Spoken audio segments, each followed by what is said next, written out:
வணக்கம் ஐயா. வணக்கங்க. வணக்கம்.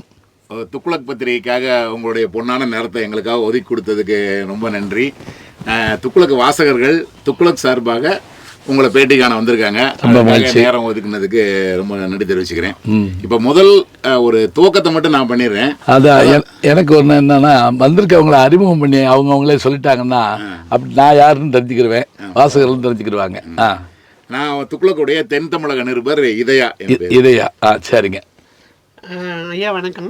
நான் அன்பரசு, முன்னாள் மாணவின்னு கூட சொல்லலாம் ஐயாவுக்கு. நான் தியாகராஜா கல்லூரி, அது மூலயமா நான் வந்து எம்ஃபில் முடித்த பிறகு நிறைய சிறுகதைகள் இந்த மாதிரி எழுதிக்கிட்டு இருக்கேன். எழுத்தாளர். சரி, வணக்கம் ஐயா. நான் வந்து முரளிதரன், திருச்சி மாவட்டம் லால்குடியிலேருந்து வரேன். நான் ஸ்டேட் பேங்க்கில் மேனேஜராக இருந்து பணி 2022 ஓய்வு பெற்றேன். சரிங்க. வணக்கம் ஐயா. என் பேர் கோபி, தஞ்சை மாவட்டம் ஆடூரிலேருந்து வரேன். பிஸ்னஸ் பண்ணிகிட்டு இருக்கேன். நல்லதுயா. 30 வருஷமாக வாசகராக இருக்கேன். துக்ளக் வாசகராக இருக்கீங்க. சரிங்க. வணக்கம் ஐயா. வாசன்னு பேரு, திருநெல்வேலியிலேருந்து வரேன். ஓய்வு பெற்றவன். தனியார் நிறுவனத்தில் இருந்தேன். 1984 துக்ளக் வாசகர். வணக்கம் ஐயா. என் பேர் PK ஜீவன், கும்பகோணத்திலிருந்து வரேன். வட்டாட்சியர் பணியில் ஓய்வு பெற்று தற்போது இருக்கிறேன். சரிங்க. இப்போ என்னை பற்றி எல்லாருக்கும் தெரியும். நான் பேராசிரியர் ஞானசம்பந்தன். எனக்கு இந்த ஊடகத்துறையில் ஓரளவு எழுத்து வடிவம், அதே போல் ஒலி வடிவம், வானொலி, காட்சி வடிவம், சின்னத்திரை, பெரிய திரை, இப்போ யூடியூப் சேனல், இன்ஸ்டாகிராம், அப்புறம் வந்து எக்ஸ் தளம் உள்பட எல்லாத்துலேயும் நான் இயங்கிட்டுருக்கேன். நான் ஓரளவுக்கு புத்தகங்கள் எழுதியிருக்கிறேன். அவங்க சொன்ன மாதிரி தியாகராசர் கல்லூரியுடைய தயாரிப்பு நான். இப்போவும் அங்கே வந்து தகைசால் பேராசிரியர், அதாவது அது கொஞ்சம் அப்படி கேட்ட உடனே பயமாக இருக்கும். ப்ரொஃபஸர் எமிரிட்டஸ்ன்னு தமிழில் சொல்லிட்டா ஓரளவுக்கு புரியும். அதுதான் இப்போ அங்கே இருக்கிற ஒரு இசை மையத்தை உருவாக்கி அதில் மாணவர்களுக்கு இசை மற்றவற்றை கற்றுக் கொடுக்குற அந்த வாய்ப்பு எனக்கு கிடச்சிருக்குது. என்னை பற்றி ஒரு சின்ன அறிமுகம் இதுதான். ஐயா, ஆரம்பிக்கலாம். நீங்கள் எல்லோரும் எங்களுடைய ஸ்டுடியோவுக்கு வந்ததுக்காக இயல் சார்பாகவும் ஞானசம்பந்தன் யூடியூப் சேனல் சார்பாகவும் நாங்கள் நன்றியை தெரிவிச்சுக்கிறோம். இல்லை, இப்போ உங்களோட நம்ம துக்ளக் வாசகர்கள் அவங்க கேள்வி கேட்டு துக்ளக்காக கேட்கறதுக்கு போகிறதுக்கு முன்னாடி உங்களுக்கு துக்ளக்கை பற்றி என்ன அறிமுகம்? கரெக்ட், அது சொல்லுங்கள். இப்போ ஷோ எனக்கு ரொம்ப பிடித்த ஒரு நடிகர். என்ன அப்படின்னா, எப்போவுமே என்னுடைய நண்பர் கமலஹாசன் சொல்வார், நகைச்சுவையாளர்கள் மிக அறிவாளிகள் அப்படிம்பார். NS கிருஷ்ணன் தொடங்கி இன்னைக்கு வரைக்கும் எல்லாருமே சொல்லலாம். ஷோ அவர்கள் அதில் குறிப்பிடத்தகுந்தவர். அவர் வெறும் நடிகர் மட்டுமில்லை, அவர் வந்து கதைவசனம் எழுதக்கூடியவர்.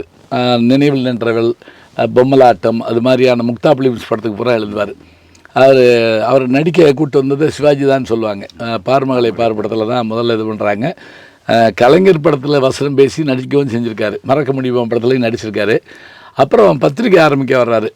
அந்த பத்திரிக்கை ஆரம்பிக்க வரப்போ ஒரு கேள்வி கேட்குறாங்க, இது நாள் இதழா, வார இதழா, மாத இதழா, 3 மாத இதழ், காலாண்டு இதழான்னு கேட்குறாங்க. 3 இல்லை அப்படிங்கிறாரு. இது என்ன 3 இல்லைன்னா என்னன்னு கேட்குறாங்க. அப்போ தான் சொல்கிறாரு, 5 நாளைக்கு வரக்கூடிய ஃபோர்ட்நைட்லி அப்படிங்கிறார். இதுலேயே ஒரு வேறுபாடு தெரியுது. வழக்கமாக தமிழ் வாசகர்கள் அப்படி பார்த்ததே கிடையாது. ஒன்று தினம் படிப்போம், காலையில் படிப்போம், சாயங்காலம் படிப்போம், வாரத்துக்கு ஒருக்கா படிப்போம், மாதத்துக்கு ஒருக்கா படிப்போம், அப்புறம் வருஷத்துக்கு ஒருக்கா ஆண்டு மலர் படிப்போம். இவர் ஆரம்பிக்கிறப்ப இப்படி சொன்னார். அடுத்து முதல் துக்ளக் இதழ் எனக்கு ஞாபகத்தில் இருக்குது. என்ன அப்படின்னா, அட்டைப்படம், அதில் 2 கழுதைகள் பேசிக்கிறது. எப்படி பேசிக்கிறதுனா, இன்னுமே நமக்கு கவலை இல்லை சாப்பாட்டுக்கு, ஏன்னா துக்ளக் ஆரம்பிச்சிட்டாரு, இவ்வளோதான். அப்படின்னா என்ன அப்படின்னா, எல்லாம் படிச்சுட்டு தூக்கி போடுவான், அவளுக்கு இப்போ ஏதோ கோபத்தில் தூக்கி போடுவான், நமக்கு நல்ல சாப்பாடு கிடைக்கும் அப்படின்னு ஆரம்பிக்கிறாரு. 2வது, நான் ரொம்ப விரும்பி படிக்கிறது அவருடைய கேள்வி பதில் பகுதி. ரொம்ப இன்னொன்று, அவர் வந்து பாராட்டினாலும் அல்லது கடிந்துரைத்தாலும் அவங்களும் சேர்ந்து சந்தோஷப்படுவாங்க. ஏழையின் சிரிப்பில் இறைவனை காண்போம்னு முதல்வர் கலைஞர் சொல்கிறாரு. அதுக்கு ஒரு அட்டைப்படம் போட்டிருந்தார். எப்படின்னா, ஒரு ஒல்லியாக ஒருத்தன் வறுமையில் இருக்கவன் தலையில் பெரிய பாரம் தூக்கியிருக்கான். அவன் அதான் வரி அம்புட்டும், அவனுக்கு சட்டையும் இல்லை. அப்போ கலைஞர் போய் அவன் இடுப்பை தொட்டு, சிரி நான் ஏழையின் சிரிப்பில் இறைவனை பார்க்கணும் அப்படிங்கிறாரு. இந்த இதை பார்த்துட்டு கலைஞரே பாராட்டுறாரு. இது வந்து நான் சொன்ன விஷயந்தான், இருந்தாலும் இந்த நிலை தான் இருக்குங்கிறது நீங்கள் சொன்னது ரொம்ப நல்லா இருந்துச்சு அப்படின்னு சொல்லி அவர் சொன்னார். அதனால் ரொம்ப அதில் வரக்கூடிய கார்ட்டூனும் சரி, அதில் வரக்கூடிய கேள்வி பதிலும் சரி, அதே போல் அதில் வரக்கூடிய அந்த எழுத்தாளர்கள் நம்முடைய இதயா தொடங்கி சத்யா தொடங்கி எல்லாருமே இன்றைக்கி இருக்கக்கூடிய பொறுப்பாளர்கள் அத்தனை பேருக்கு நான் நன்றியை தெரிவிச்சுக்கிறேன். எனக்கு தொடர்பு இன்றைக்கி வரைக்கும் நான் எங்கே துக்ளக் வாங்கினாலும் அதை உடனே அதில் முக்கியமான பகுதி எதுன்னு பார்த்து அது ஒரு வாசிச்சுட்டு தான் போகிறான்னு இன்றைக்கி இருக்கிறவங்களும் அதை செஞ்சுக்கிட்டு இருக்காங்க. ரொம்ப வாழ்த்துக்கள். சொல்லுங்கள். அடுத்ததுங்க, இப்போ வந்து ஒவ்வொருத்தருக்கும் இளமை காலத்தில் வந்து நிறைய கனவுகள் இருக்கும். நிறைய பேர் பைலட் ஆகணும், கலெக்டர் ஆகணும்னு இப்படி தான் நம்ம ஸ்கூலில் சின்ன பிள்ளைகள்கிட்ட கேட்டோம்னா ஒருத்தரும் சொல்லுவாங்க. ஆமாம். இப்போ உங்களுக்கு இளமை காலத்தில் வந்து நோக்கம் என்னவா இருந்துச்சு? இப்போ நீங்கள் வந்து இங்கே ஒரு இடத்துல வந்து நின்றீங்க, இந்த இடத்த நோக்கி உங்கள் இலக்கோ கனவோ அப்போ இருந்துச்சா, இல்லை என்ன இருந்து இங்கே வந்திருக்கீங்க? இல்லை, அப்படி சொல்ல முடியாது. நான் இந்த இலக்கு இல்லை. எப்படி சொன்னால், எங்கள் அப்பா வந்து தமிழாசிரியர் தான். எங்கள் வம்சத்தில் முதல் படிப்பாளி அவர் தான். கிராமத்துலேருந்து ஓடி வந்து தமிழ் சங்கத்தில் படித்து வந்தார். என்ன வந்து அவர் டாக்டர் ஆக்கணும்னு வச்சுருந்தார். எம்பிபிஎஸ் டாக்டர் ஆக்கணும்னு வச்சுருந்தார். அப்போ பியூசி முடித்தா டாக்டர் ஆகலாம், அவர் இது பண்ணுறதுக்கு தயாராக இருந்தார். ஆனால் நான் முடிக்கவே இல்லை. என்னளவுக்கு ஃபெயில் ஆனவன் இந்தியாவிலே கிடையாது. ஏன்னா அப்போ ஒரு பேப்பர் போனாலும் 8 பேப்பர் எழுதணும். அதனால் ஃபிசிக்ஸ் போனால் கெமிஸ்ட்ரி எழுதணும், பாட்டனி போனால் சுவாலஜி எழுதணும், 4 ப்ராக்டிக்கல் 4 தியரி. இதில் மாட்டி நான் உண்டு இல்லைன்னு ஆகி போயிட்டேன். அப்புறம் சரி வா நீ தமிழுக்கு வான்னு எங்கள் அப்பா கூப்பிட்டாரு. தமிழுக்கு வந்தேன். அவர் பேசுன இடத்துல என்னை பேச கூப்பிட்டு போனார். அப்புறம் தான் எங்களுக்கு இதுதான் வழின்னு தெரிஞ்சது. நான் வந்துட்டேன். வந்த பிறகு நான் ஒவ்வொரு ஊடகமாக பார்த்து பயணப்பட ஆரம்பித்தேன். இன்றைக்கி வரைக்கும் வந்துக்கிட்டு இருக்கேன்னு சொன்னால், இப்போ நான் ஜூலையில் அமெரிக்காவுக்கு போயிருந்தப்போ ஆர்டிஃபிஷியல் இன்டெலிஜென்ஸ் பற்றி நான் பார்த்தேன். அதை என்னுடைய யூடியூப்பில் பதிவு பண்ணியிருக்கேன். அப்போ நான் அடுத்த ஒரு இதுக்கு போகிறதுக்கான வாய்ப்பு எனக்கு என்னங்கிறத நான் தெரிஞ்சு வச்சுருக்கேன். அதுக்கு காரணம் நான் பழகின பேராசிரியர்கள். எங்கள் தியாகராசர் கல்லூரி பரமசிவன் தோப்பா கேள்விப்பட்டிருப்பீங்க, அவர் தொடங்கி, அதே போல் எங்கள் பேராசிரியர் ஜெயராமன், டாக்டர் ஜெயராமன் மதுரை காமராசர் பிள்ளைகள் இருந்தாங்க. அவங்க அடுத்து எழுத்தாளர் சுஜாதா எனக்கு குரு. அவரோட ஒரு 7 வருஷம் பழகிற ஒரு வாய்ப்பு எனக்கு கிடைச்சது. அடுத்தது இனிய நண்பர் கமலஹாசன் அவருடைய விருமாண்டி படத்துக்கு அவர் திரைக்கதை எழுதுகிறாரு. மதுரை படம் நீங்கள் கூட வாங்குங்கிறாரு. போனேன், நடிங்கன்னாரு.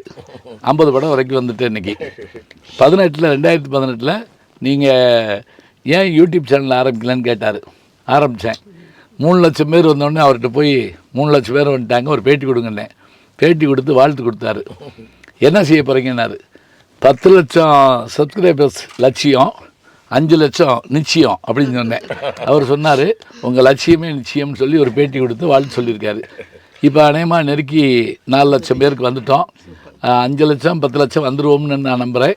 இதுக்கு அடுத்து என்ன விஞ்ஞானம் இருக்கோ, என் நண்பர் சொன்னதே நான் சொல்கிறேன். சினிமா பெரிய திரையிலேருந்து சின்ன திரைக்கு வந்து செல்லுக்கு வந்து வாட்சுக்கு வந்துடுச்சு. ஒருவேளை மோதிரத்தில் சினிமா பார்க்க வந்தால் அதுலேயும் நான் இருப்பேன் அப்படின்னு அவர் சொன்னார். அதுபோல் எனக்கு ஏதாவது ஒரு துறையில் இயங்கணும்னு ஆசை இருக்குது. புத்தகங்கள் படிக்கிறதுலேருந்து நீங்கள் இந்த புத்தகம் படிக்கணும் அப்படின்னு ஒரு தாகத்தை கொடுத்த மாதிரி எதனா புத்தகங்கள் இருக்கா? நிச்சயமாக இருக்குதுங்க. எனக்கு வந்து கல்கியினுடைய பார்த்திபன் கனவு, நான் எங்கள் அக்கா வீடுக்கு கொடிமங்கலத்துக்கு போயிருந்தேன், மதுரைக்கும் சோழந்தானுக்கு நடுவில். அப்போ தான் நான் முதல்ல அந்த பார்த்திபன் கனவு படித்த உடனே எனக்கு நம்பவே முடியல, இப்படி ஒரு இது இருக்குது அப்படின்னு சொல்லிட்டு. அப்புறம் தான் நான் வந்து அதுக்கு முதல்ல புத்தகங்கள் படிப்பேன். அப்புறம் சரித்திர கதைகள் படிக்க ஆரம்பித்தேன், கல்கி படிக்க ஆரம்பித்தேன், பொன்னியின் செல்வன், சிவகாமி சபதம் எல்லாம். பிறகு எழுத்தாளர் சுஜாதா அவர் படிக்க ஆரம்பித்தேன். இன்னொரு உலகம் எனக்கு தெரிஞ்சது. அப்போ என்னை அந்த மாதிரி ஈர்த்தது யாருன்னு கேட்டால் கல்கி அவர்கள் தான். நம்ம பாடத்திட்டங்களில் நம்ம 70-80 காலகட்டத்தில் நம்ம படிக்கும் பொழுது இருந்த தமிழுக்கு இருந்த முக்கியத்துவமும், அப்போ அவங்க தமிழை எப்படி நடத்தினாங்களோ அந்த இது வந்து இப்போ இருக்கிற மாதிரி தெரியல. இந்த காரணம் வந்து என்ன காரணமாக இருக்க முடியும்? அதே போல் நம்ம ஊடகத்துறையிலையும் செய்தி வாசிப்பாளர்கள்லாம் லகரம் இதெல்லாம் வந்து பிரச்சனைகள்லாம் இருக்குது. இதை பற்றி அவங்க கவலைப்படுறதும் இல்லை. இதை பற்றி உங்களுடைய இல்லை, நல்ல கேள்வி கேட்குறீங்க. இப்போ கலாம் ஐயா அவர்கள், நம்முடைய மக்கள் ஜனாதிபதி கலாம் ஐயா அவர்கள் நான் இந்த துறைக்கு வர்றதுக்கு காரணம் எங்கள் தமிழாசிரியருங்கிறாரு. எழுத்தாளர் சுஜாதா நான் இந்த துறைக்கு வர காரணம் எங்கள் தமிழாசிரியர்கள்ங்கிறாங்க. நீங்கள் கேட்ட மாதிரி இன்றைக்கி தமிழுக்கு முக்கியத்துவம் இருக்கா அப்படின்னா தமிழுக்கு முக்கியத்துவம் கொடுக்க எல்லா ஏற்பாடுகளும் பண்ணுறாங்க. ஆனால் நான் அறிஞ்ச வரையில் ஒரு பயம் இருக்குது. என்ன அப்படின்னு கேட்டிங்கன்னா, இப்போ பள்ளிகளில் கல்லூரிகளில் போய் நான் பேச போகிறப்ப அந்த மாணவர்களால் நகைச்சுவையவோ ஒரு சின்ன ஸ்லேடையவோ ஒரு அழகான இலக்கிய விஷயத்தையோ உள்வாங்க முடியலை. நான் எங்கனக்குள்ளே பயப்படுறேன் அப்படின்னா பொதுமக்கள் கூட புரிஞ்சுக்கிறாங்க, மாணவர்கள் உள்வாங்க மாட்டேங்கிறாங்க. இன்னும் சொல்லப்போனால் ஒரு மாணவர்கிட்ட நான் எல்லாரையும் குறிப்பிடலை, ஒரு சில மாணவர்கள்ட்ட விண்ணப்ப படிவம் எழுதுங்க அப்படின்னு சொன்னால் விண்ணப்பத்துக்கு 2 சுழியா, அதாவது நமக்கு சொல்லுவோம் தன்னகரமா ரன்னகரமா அப்படின்னா பயந்துடாதீங்க. தன்னகரம்னா 3 சுழி, ரன்னகரம்னா 2 சுழி. விண்ணப்பம்னு எழுத தெரியலை, அப்புறம் எப்படி விண்ணப்பம் எழுதுவார்? சரி, அப்படி ஆங்கிலத்தில் ஒரு பெரிய சிறப்பாக இருக்காருன்னா ஆங்கிலத்துலேயும் அவரால் ஒரு பக்கம் எழுத முடியல.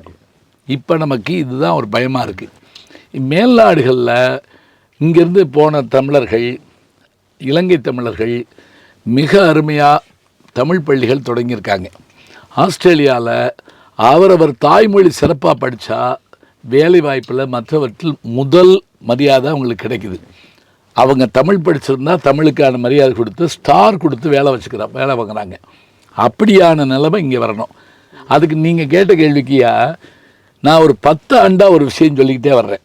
இப்போ நான் துக்ளக் மூலம் கூட சொல்கிறேன். என்ன அப்படின்னா, எப்படி தமிழுக்கு மரியாதை வர வைக்கிறது, அதெல்லாம் மரியாதை இருக்குது, அதெல்லாம் சொல்கிறோம். எப்படி வர வைக்கிறதுனா, எனக்கு தெரிஞ்சு நான் ஒரு ஆசிரியர், ஒரு 30 ஆண்டு காலத்து தியாகராஜ காலேஜில் இருந்தேன். இவங்களுக்கு கூட நான் தான் ஆசிரியர். எனக்கு ஒரு ஆசை என்ன அப்படின்னா, இப்போ என்னமாக போகணுன்னு கேட்ட உடனே டாக்டராக போகிறேன், என்ஜினியர் இதுதானே சொல்கிறோம். இந்த டாக்டர், என்ஜினியர், வேளாண்மை துறை, ஐஏஎஸ் இதில் இந்த மாதிரி இதுகளில் என்ட்ரன்ஸ்க்கு வந்து கட் ஆஃப் மார்க்கு 3 விஷயத்தை வச்சுருப்போம். ஃபிசிக்ஸில், கெமிஸ்ட்ரியில், பாட்டனியில், இதில் கம்ப்யூட்டர் சயின்ஸில், பயாலஜியில். இந்த மதிப்பெண்களை வச்சு தான் அவங்க தீர்மானிக்கப்படுறாங்க. இதோட தமிழ் மதிப்பெண்ணும் சேர்க்கப்படும் அப்படின்னு ஒரு வார்த்தை சொல்லி சட்டம் போடட்டும், சட்டமே போடட்டும். தமிழ் அதே ஒன்று என்னென்னா, தமிழ் மதிப்பெண் அர்த்தம் 4 பேர் ஒரே மாதிரி மார்க் வாங்கியிருக்கான், அதில் ஒருத்தன் தமிழ் படித்து அதிக மார்க் வாங்கினா அவனுக்கு கொடுங்க. இப்போ தமிழ் படித்தா கட் ஆஃப் மார்க்கில் தமிழ் மதிப்பெண் சேர்க்கப்படும்னு போடட்டும். நிச்சயமாக மாற்ற வரும்னு நினைக்கிறேன். இன்னொன்று நான் பார்த்து பயந்தது, முன்னெல்லாம் தமிழ் நீங்கள் மார்க்கு மதிப்பெண் சான்றிதழ் பார்த்துருப்பீங்க, தமிழ், ஆங்கிலம் அப்படி போட்டு கணிதம் போட்டிருப்பாங்கள்ல. இப்போ லாங்குவேஜ்னு போடுறாங்க. பெரிய அதிர்ச்சி, லாங்குவேஜ்னு போடுறாங்க. லாங்குவேஜ்னால் அவங்க என்ன சொல்கிறாங்க, நான் அவர் தமிழ் படிக்காமல் சான்ஸ்கிரிட் படிக்கலாம்ல, உருது படிக்கலாம், வேணான்னு சொல்லலை, நீ மொழின்னு போடு, மொழிப்பாடம் போடுங்க. தமிழ் இங்கே தமிழ்நாட்டில் கர்நாடகாவில் கர்நாடகம் படிக்காமல், கர்நாடக மொழி படிக்காமல், கன்னடம் படிக்காமல் வெளியே வர முடியாது. மலையாளத்தில், தெலுங்கில், தமிழ் அப்படி இல்லை. டிகிரி முடித்த ஒருத்தர் தமிழ் படிக்காமலே வேலைக்கு போயிடுறாரு. அப்போ நம்ம அதை பார்த்து கொஞ்சம் பயப்படுறோம். நீங்கள் கேட்ட கேள்வி உண்மைதான். அதுக்கு நம்ம எல்லோரும் ஏதாவது முயற்சி எடுக்கணும். நம்ம இவங்கள்ட்டெல்லாம் பேசியிருக்கிறோம், தமிழுக்கு இருக்கக்கூடிய அமைச்சர்கள் பெருமக்கள்கிட்டலாம் பேசியிருக்கோம். ஆவணம் செய்கிறதா சொல்லியிருக்காங்க. நடந்தது நல்லது நடந்தால் நல்லது தான். வாங்க ஐயா. பெரிய ஜாம்பவான் கமல் ஐயா, அவர்கிட்ட நீங்கள் எப்படி நடிக்க கற்றுக்கிட்டீங்க? நடிக்க ஒன்றும் இல்லையா, அவர் நான் ஒரு மீட்டிங்கில் பார்க்குறாரு. பார்த்துட்டு அவர் பார்த்தாருன்னு கூட எனக்கு தெரில. அதாவது சோலா ஹோட்டலில் நான் பேசிக்கிட்டு இருக்கேன். எம்எஸ் விஸ்வநாதன், வைரமுத்து, ஸ்ரீவித்யா, சினிமா உலகமே உட்காந்துருக்கு. நான் பேசிக்கிட்டு இருக்கேன். ஒரு ஸ்லேடை பற்றி சொல்கிறேன். ஸ்லேடை என்ன, ஒரு சொல்லு 2வது பொருள் வந்து நல்லா இருக்குது. ஒரு தமிழ் வாத்தியார் பையலை கூட்டிகிட்டு போனார். கும்பகோணத்து பக்கத்தில் காப்பி கடைக்கு போனார். போன உடனே அவன் காப்பி ஆர்டர் பண்ணாங்க. காப்பி கொண்டு வந்து வச்சாங்க. பையங்க பார்த்தாங்க, கோவம் வந்துருச்சு. என்ன அது காப்பியாது, கண்டங்கரைட்டு இருக்கு, பாலை ஊற்றலையா இப்படின்னு சத்தம் போடுறாங்க. தமிழ் வாத்தியார் கூட்டிகிட்டு போனவர் சத்தப்படாது. ஏன் சத்தம் போடுறா? நான் பாருங்க, பாலை இல்லாமல் கருப்பாக இருக்குது, அவ்வளோதானே. வாசலில் அவர் போர்டு போட்டிருந்தார், படிச்சியா? என்ன போர்டு? பாலக்காட்டார் கடை போட்டிருந்தாரா? பாலக்காட்டார் கடைன்னா பாலையே காட்ட மாட்டார்னு அர்த்தம், சரியா? அப்படின்னு சொன்னோடனே முன்னாடி உட்காந்து விஸ்வநாதன் எந்திரிச்சு இப்படி எந்திரிச்சு குதிச்சு, அது இந்நேரம் உள்ளே வர்றாரு கமல். ஹேராம் படத்தில் ஷூட்டிங்லேருந்து வர்றாரு, அப்படியே முடி அலையாக பறக்குது, அப்படியே ஒரு ராஜாளி கழுகு உள்ளே வர்ற மாதிரி வர்றாரு. அவர் கேட்டுக்கிட்டே வந்திருக்காருங்கிற விஷயத்த எனக்கு நான் பின்னாடி தெரிஞ்சுக்கிட்டேன். அந்த பேச்சு பேசுகிறப்ப தான் உங்களை நான் கேட்டேன். அப்போ நீங்கள் ஒன்று கவனிச்சிங்களா? விஸ்வநாதன் ஐயா எந்திரிச்சு கை தட்டினார் இல்லையா? ஆமாம் ஆமாம், எதுக்கு அவ்வளோ சந்தோஷப்பட்டாருன்னு, அவர் ஊர் பாலக்காடு அப்படின்னாரு, அதனால அவர் சந்தோஷப்பட்டார். அப்படி பார்த்துட்டு தான் என்னை வந்து அவர் விரும்பாண்டி படத்துக்கு மதுரை கதை ஜல்லிக்கட்டு நீங்கள் கூட இருக்கணும்னு சொன்னார். அப்போ தான் ஒரு நாள் நீங்கள் நடிகன்னாரு. அது அப்புறம் அப்படியே பழகிடுச்சுங்க. நேச்சுரலாக இருந்தது ஒரு இது அந்த நடிப்பு. நான் ஒன்றும் செய்யலை, எனக்கு என்ன வருமோ அதை செஞ்சேன், அதுதான் இன்னும் பண்ணிக்கிட்டு இருக்கேன். ஆமாம், இன்றைக்கும் அவருடைய கதையிலாகால எனக்கு ஒரு இடம் கொடுத்துருக்கிறார். அது எனக்கு தமிழுக்கு கிடைச்ச ஒரு மரியாதையாக நான் கருதுகிறேன். தமிழில் வந்து எந்த மொழிகளில் இருந்தால் அறநூல்கள் நிறைய இருக்கு. திருக்குறள், ஆத்திச்சூடி, கொன்றை இனிவே நாற்பது, காரணாற்பது, கவல் நாற்பது. அதில் என்னன்னா சார், இதை செய்யாத அதை செய்யாத இதை செய்யு சொல்றதுனால அந்த காலத்துலேயும் இதே மாதிரி தவறுகள் நடந்துகிட்டு இருந்துக்கு அப்படிங்கிற ஒரு விமர்சனம் பற்றி நீங்கள் என்ன சொல்லுங்க? இல்லை அப்படி இல்லைங்க, அது என்னன்னா அன்னைக்கு இருந்திருக்கணும், இல்லைன்னா நம்ம சொல்ல முடியாது. இப்போ நாங்கள் இந்த சினிமாவை பற்றி பேசுகிற போது பட்டிமன்றங்களில் நீங்கள் பார்த்தீங்கன்னா என்ன இந்த மாதிரிலாம் காட்சி காட்டுறாங்க அப்படின்னா உடனே ஒருத்தவங்க என்ன சொல்லுவாங்க அப்படின்னா, ஏன் பழைய காலத்தில் இந்த மாதிரி இல்லையா, இப்போ இவங்க எப்படி இல்லையா, அவங்க அப்படி இல்லையா, அந்த இப்போ புராணங்கள் இல்லையா, ரியாசிகள் நீங்கள்லாம் கேட்குறாங்க. அந்த காலத்தில் இவ்வளவு இருந்திருக்காதியா. எப்படி உதாரணமாக ராவண சீதையை தூக்கிட்டு போனா அப்படின்னு ஒரு உதாரணம் சொன்னால் ஒரு ராவணன் தான் இருந்திருப்பான். இன்றைக்கி எல்லா இடத்துலையும் ராவணன் இருக்கிற மாதிரி நமக்கு தோணுது. ராவணனும் கெட்டவன் கிடையாது. நல்லா சொன்னால் பலர் தப்பாக நினச்சிக்கிட்டு இருக்காங்க. ராவணன் திராவிடன், ராமன் ஆரியன், இல்லவே இல்லைங்க. நீங்கள் சோ அவர்களுடைய பேட்டி ஒன்றில் பார்த்தீங்கன்னா தெரியும், அவர் தெளிவாக சொல்கிறார், ராவணன் பிராமணர், இவர் சத்திரியர், யார்? ராமன். அதனால தான் அவரை கொன்னதுக்காக அந்த இது போக பிரம்மஹத்தி போகணுங்கிறதுக்காக தான் ராமேஸ்வரத்துக்கு வர்றார்.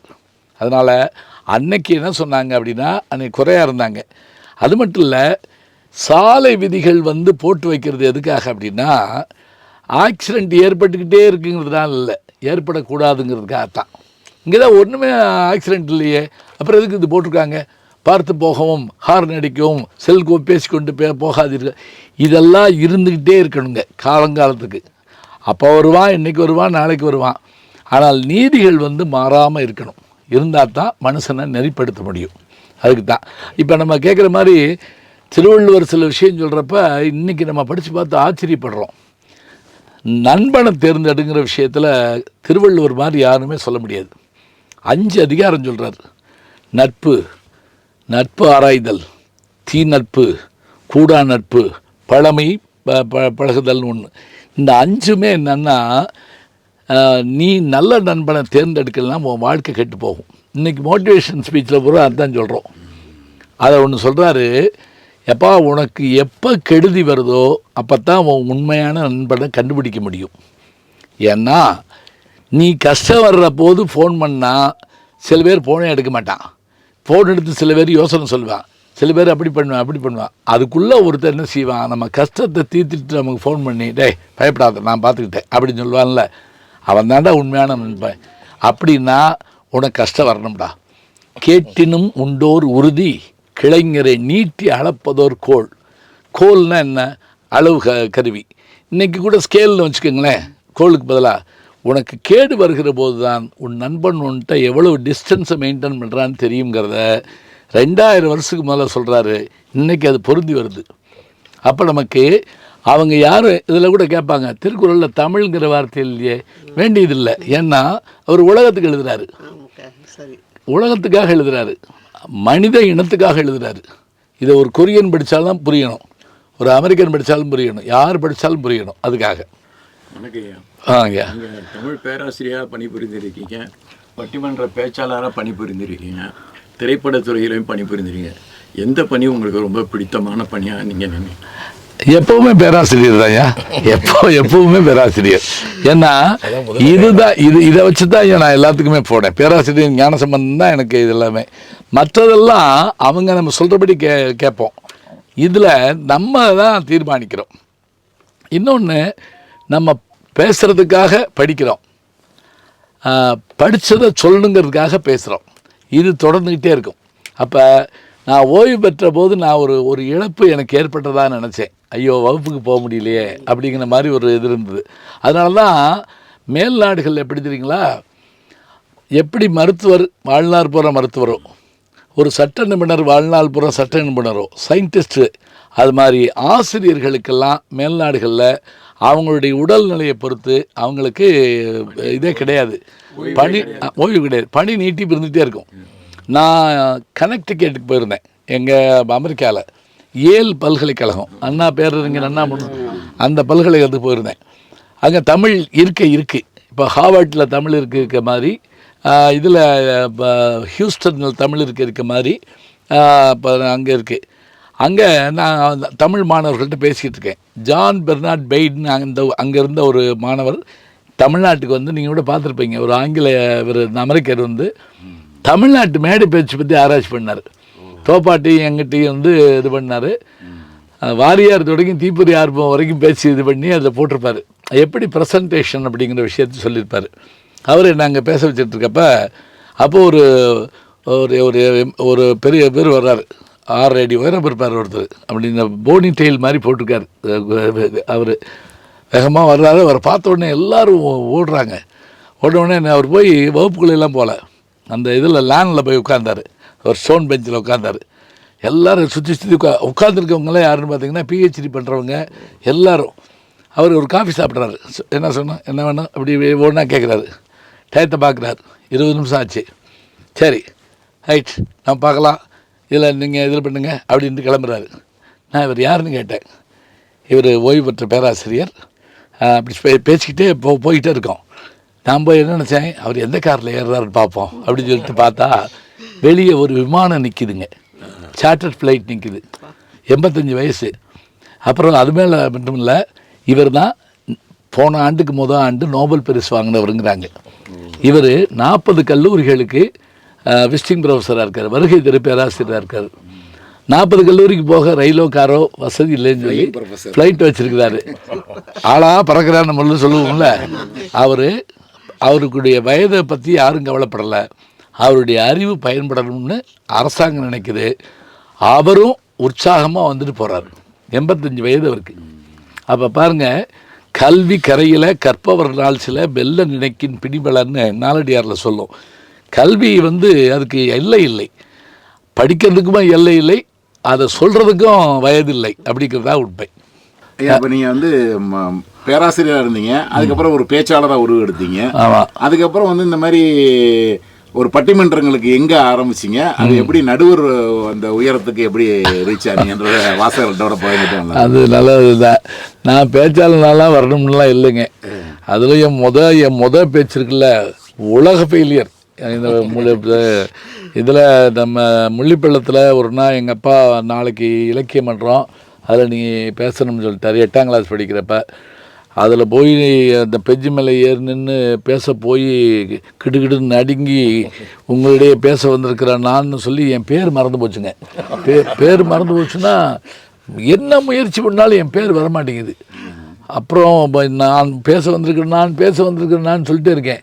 கீழே இருந்து போட இறங்கி போட அப்படிங்கிற மாதிரிலாம் சொல்கிறாங்க. எனக்கு இதை காட்டில் எங்கள் அப்பாட்ட அடி வாங்க போகிறோம்னு சொன்னேன். அவர் அது ஒன்றும் பேசாமல் விட்டார். அப்புறம் நான் நீ எங்கேயுமே பேசக்கூடாதுன்னு மனசுக்குள்ளே ஒரு இதாகி 3 நாளைக்கு அழுதுட்டு இருந்தேன். இந்த பக்கம் வரவே கூடாதுன்னு நினச்சேன். அப்புறம் ஒரு நாள் யோசிச்சு பார்த்தேன், எது நமக்கு வரலையோ அதை ஏன் விடக்கூடாது, இது பண்ணணும். அது சைக்கிள் ஓட்டுறப்ப கீழே விழுந்தா அதுக்காக விட்டுறோமா, நீச்சல் அடிக்கிறப்ப தண்ணியை குடித்தோம்னா விட்டுறோமா, வர்றோம்லான்னு சொல்லிட்டு இதோடு நான் ஆரம்பித்தேன். பேச்சு போட்டிகளுக்கு நான் போனதே கிடையாது. முக்கியமாக சொல்கிறேன், எங்கேயும் போக மாட்டேன். எங்கள் அப்பா சொல்ல ஒரு நல்ல ஒரு அங்கே இருக்கக்கூடிய ஒரு கோயிலில் போய் மார்கழி மாதத்தில் பேசுவார். திருப்பாவூர் போய் காலையில் 4 மணிக்கு எழுந்திரிச்சு அவருடைய 70 வயதில் பேச போவார். அவருக்கு முடியலைங்கிறப்ப நான் எம்ஏ படிச்சுட்டு இருக்கேன். அப்போ நீ போய் பேசுகிறியான்னு கேட்குறாரு. சரின்ட்டு அப்போ தான் நான் என்ன பண்ணுறேன், 3:30 மணிக்கு எழுந்திரிச்சு வைகை ஆற்றுல போய் குளிச்சுட்டு, அம்மா கிடையாது அந்த நேரம், வெந்நீர்லாம் போட்டு தர மாட்டாங்க யாரும், குளிச்சுட்டு அப்பாட்ட அந்த பாட்டுக்கான உரையை கேட்டுட்டு போய் அங்கே வெறும் குழந்தைகள் தான் உட்காந்துருக்கோம். அதில் மைக்கில் திருப்பாவி திருவம்பாவி பேசுவேன். அதோட ஒருத்தர் கேள்வியாக கேட்டார், ஏன்னா ஒருத்தருமே இல்லை பேசிகிட்டு இருக்கீங்க அப்படின்னு. வேறு ஆள்லாத ரோட்டில் சைக்கிள் பழகணும், அப்போ தான் மவுண்ட் ரோட்டில் ஓட்ட முடியும். இப்போ நான் அப்படி தான் பழகுவேன், பின்னாடி பார்த்துக்கலான்னு. அங்கே ஆரம்பித்து எங்கள் அப்பாவோடையும் நான் பேசியிருக்கேன். எங்கள் பேராசிரியர் நா ஜெயராமன் சொன்ன பாருங்க, அவர் தான் என்னை மேடைக்கு கூப்பிட்டு போய் அணிகளில் பேச விட்டார். அடிகளார் பழைய குன்றக்குடி அடிகளார் வந்திருந்த போது சோழவந்தானில் அங்கே எனக்கு அப்போ தான் நான் பேச்சாளர் பழகி வர்றதுக்கு ஊரில் எனக்கு இந்த மாரியம்மன் கோயிலில் பெருமாள் கோயிலில் ஒவ்வொரு கோயிலையாக பேசி பேசி பேசி பேசி 14 வருஷம் நான் மார்கழி மாதத்தில் எழுந்திரிச்சு போய் பேசி பழகியிருக்கேன். அடிகளார் வந்தப்போ ஒரு வழக்காடு மன்றம், வழக்காடு மன்றத்தில் இந்த பக்கம் பேச வேண்டியது தாக்கு சுப்பிரமணியன், அவர் மதுரைக்காரர். மதுரை கண்ணை எரித்தது குற்றம், நான் வழக்கு தொடுக்கிறேன், அவர் வழக்கு மறுக்கணும். அடிகளார் நடுவர். அப்போ திடீர்னு அடிகளார் காலையில் மாற்றி விட்டார், அவருக்கு நேரம் இல்லாதனால. கூட்டம் கட்டுக்கடங்காத கூட்டம் வந்துருச்சு. அவர் வரல. அப்போல்லாம் செல்ஃபோன் கிடையாது, 85 86. அப்போ இப்போ என்ன பண்ணுறது, வழக்காடு மன்றத்தில் பட்டிமன்றம்னா கூட 2 பேர் சமாளிச்சிடலாம். வழக்காடு மன்றத்தில் ஒரு ஆள் தான் இருக்கேன். அடிகளார் கூப்பிட்டாரு, ஒன்று சரிங்களா, நீங்களே வழக்கு தொடுத்து நீங்களே மறுக்குறீங்களான்னு கேட்டார். இது எப்படி சாமி முடியும்னே. ஒன்றும் இல்லை, உங்கள் அப்பா குருநாத வாத்தியார் மாதிரி தானே, நீங்கள் தமிழாசிரியர் மாதிரி தானே, இங்கிட்டு வழக்கு தொடுங்க, அங்கிட்டு போய் வழக்கு பாருங்கன்னாரு. சரின்னு கண்ணகி மதுரை எரித்தது குற்றம், பாண்டிய மன்னன் இறந்த பிறகும் மனைவி இறந்த பிறகும் மதுரையை எப்படி எரிக்கலாம், பொது சொத்துக்களுக்கு எப்படி சேதம் விளைவிக்கலாம் அப்படின்னு இங்கிட்டு கேள்வி கேட்டுட்டு அப்படியே ஓடி போய் அங்கிட்டு போய் அந்த மைக்கில் அவள் ஏன் எரிச்சான்னா, அரசன் இருந்திருக்கலாம், இவன் இருந்திருக்கலாம், ஆனால் அந்த பொற்கொள்ளன் போன்றவர்கள் அந்த ஊருக்குள்ளே இருக்காங்க, அவங்க தண்டிக்கப்படலை அப்படின்னு அங்கிட்டு போய் பேசி வழக்காடு மன்றத்தில் டபுள் ஆக்ட் பண்ண ஒரே ஆள் நான் தான். அதில் அப்படியே வந்து அப்புறம் நான் ஒவ்வொருத்தர்கிட்டையாக பேசினேன். அப்புறம் அதில் அப்போவே என்னென்னா, அதில் பேசினா இதில் கூப்பிட மாட்டாங்க, இதில் பேசினா அதில் கூப்பிட மாட்டாங்க. அப்புறம் நான் பார்த்தேன், நாம ஒரு இதை உருவாக்கணும்னு சொல்லிட்டு பேராசிரியர் ஆன பிறகு நான் வந்து நடுவர் ஆகணும்னு வச்சுருந்தேன். பேராசிரியர் ஆகணும், டாக்டரேட் முடிக்கணும், அப்போ தான் அது பண்ணணும் அப்படின்னு சொல்லிட்டு. அப்போ நான் என்ன பண்ணேன், பெரிய ஆளுகள் வரமாட்டாங்க, அதனால் என் கூட படித்தவங்க, என்கிட்ட படித்தவங்க, இவங்கள நான் அணியாக்கிட்டு பட்டிமன்ற நடுவராக வந்தேன். அதோடு மட்டும் இல்லை, என்னுடைய எம்ஃபில் பட்டம் சோழவந்தான் ஜனகி மாரியம்மன் கோயில் புத்தகமாக வந்திருக்கு. டாக்டரேட் பட்டம் பாரதியார் வேலைக்கு வர்றப்ப தமிழ் ஆசிரியராக அந்த ரிசைன் பண்ண சோழவந்தான் ஒரு அரசஞ்சன்மனாருடைய தமிழ் பணி தான் எங்கள் அப்பா சொல்லி நான் எடுத்தேன். இந்த ஊருக்கு நீ என்ன செய்ய போகிற அப்படின்னு கேட்டார். அப்போ தான் அவருடைய வரலாறு எடுத்து பிஹெச்டி பண்ணி அதையும் புத்தகமாக்கியிருக்கேன். இப்போ 2 ஆவணம் நான் அந்த ஊரில் இருந்ததுனால எனக்கு அந்த ஊருக்கு செய்ய வாய்ப்பு இருந்தது. அப்புறம் அப்படியே பட்டிமன்றத்துக்கு எல்லாத்தையும் பேசியிருக்கேன். சால்வன் பாப்பையா தொடங்கி தமிழ்நாட்டிற்குரிய அறிவொளி, சத்யசீலன், இளம்பரை மணிமாறன், காரைக்கால் சாரங்கவாணி, திருப்பத்தூர் ரமச்சிவனையா எல்லார்ட்டையும் பேசியிருக்கேன். அசிஸ்டன்ட் டைரக்டராக இருந்து டைரக்டர் ஆவாங்கல்ல, அது மாதிரி. இப்போ என்னடன்னா எடுத்தோடனே நடுவராக வந்துட்டாங்க எல்லோரும். இந்த பான் டீச்சர்ஸ் மாதிரி பான் நடுவர்ஸாக இருக்காங்க. இந்த ஐயப்பன் கோயிலுக்கு போகிறப்ப ஒரு தடவை போயிட்டு வந்தால் மறந்துடுற குருசாமி ஆயிடுவாங்க, பார்த்துருக்கீங்களா? அது மாதிரி இப்போ ஒரு கூட்டத்தில் பேசுனா அடுத்து நடுவர் ஆயிடுறாங்க. அதனால் ஒன்றும் இல்லை. ஆனால் எனக்கு இப்படி தான் வந்தேன்.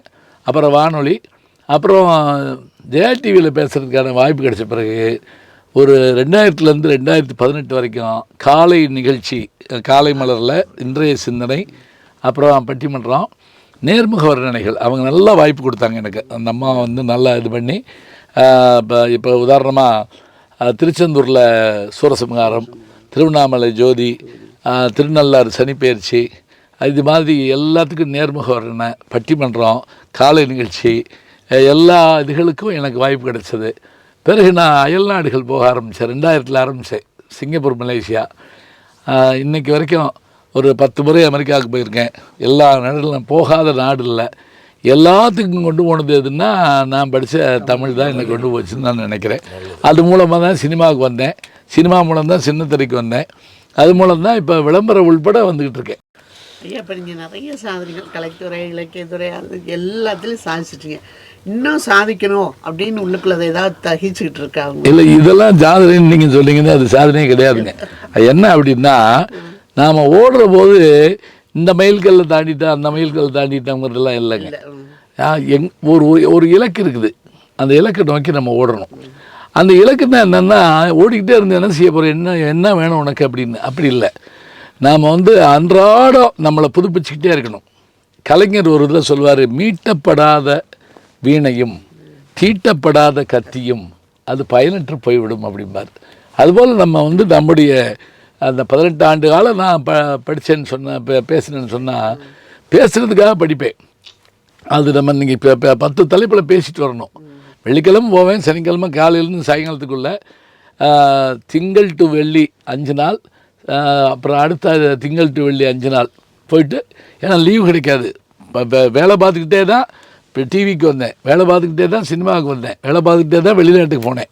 இவ்வளவும் செய்கிறதுக்கு வாய்ப்பு கிடைக்கணும். அதனால் புது புது இலக்குகள் வருதுங்க, அதுகளை நோக்கி நம்ம நகலம். ஐயா, தமிழ் இலக்கியத்தோட போக்கு எப்படி இருக்குது? ஏன்னா இப்போ இருக்கிறவங்கலாம் முக்கால்வாசி நேரம் திறன்பேசியில் தான் செலவிடுறாங்க. வாட்ஸ்அப்பு, ஃபேஸ்புக்கு இதில் தான் இருக்காங்க. ஃபார்வேர்டிங் ஏஜென்ட் மாதிரி தான் இருக்காங்க. ஒரிஜினல் இவங்க கிரியேட்டர்ஸ் கம்மியாகிட்டே வராங்க.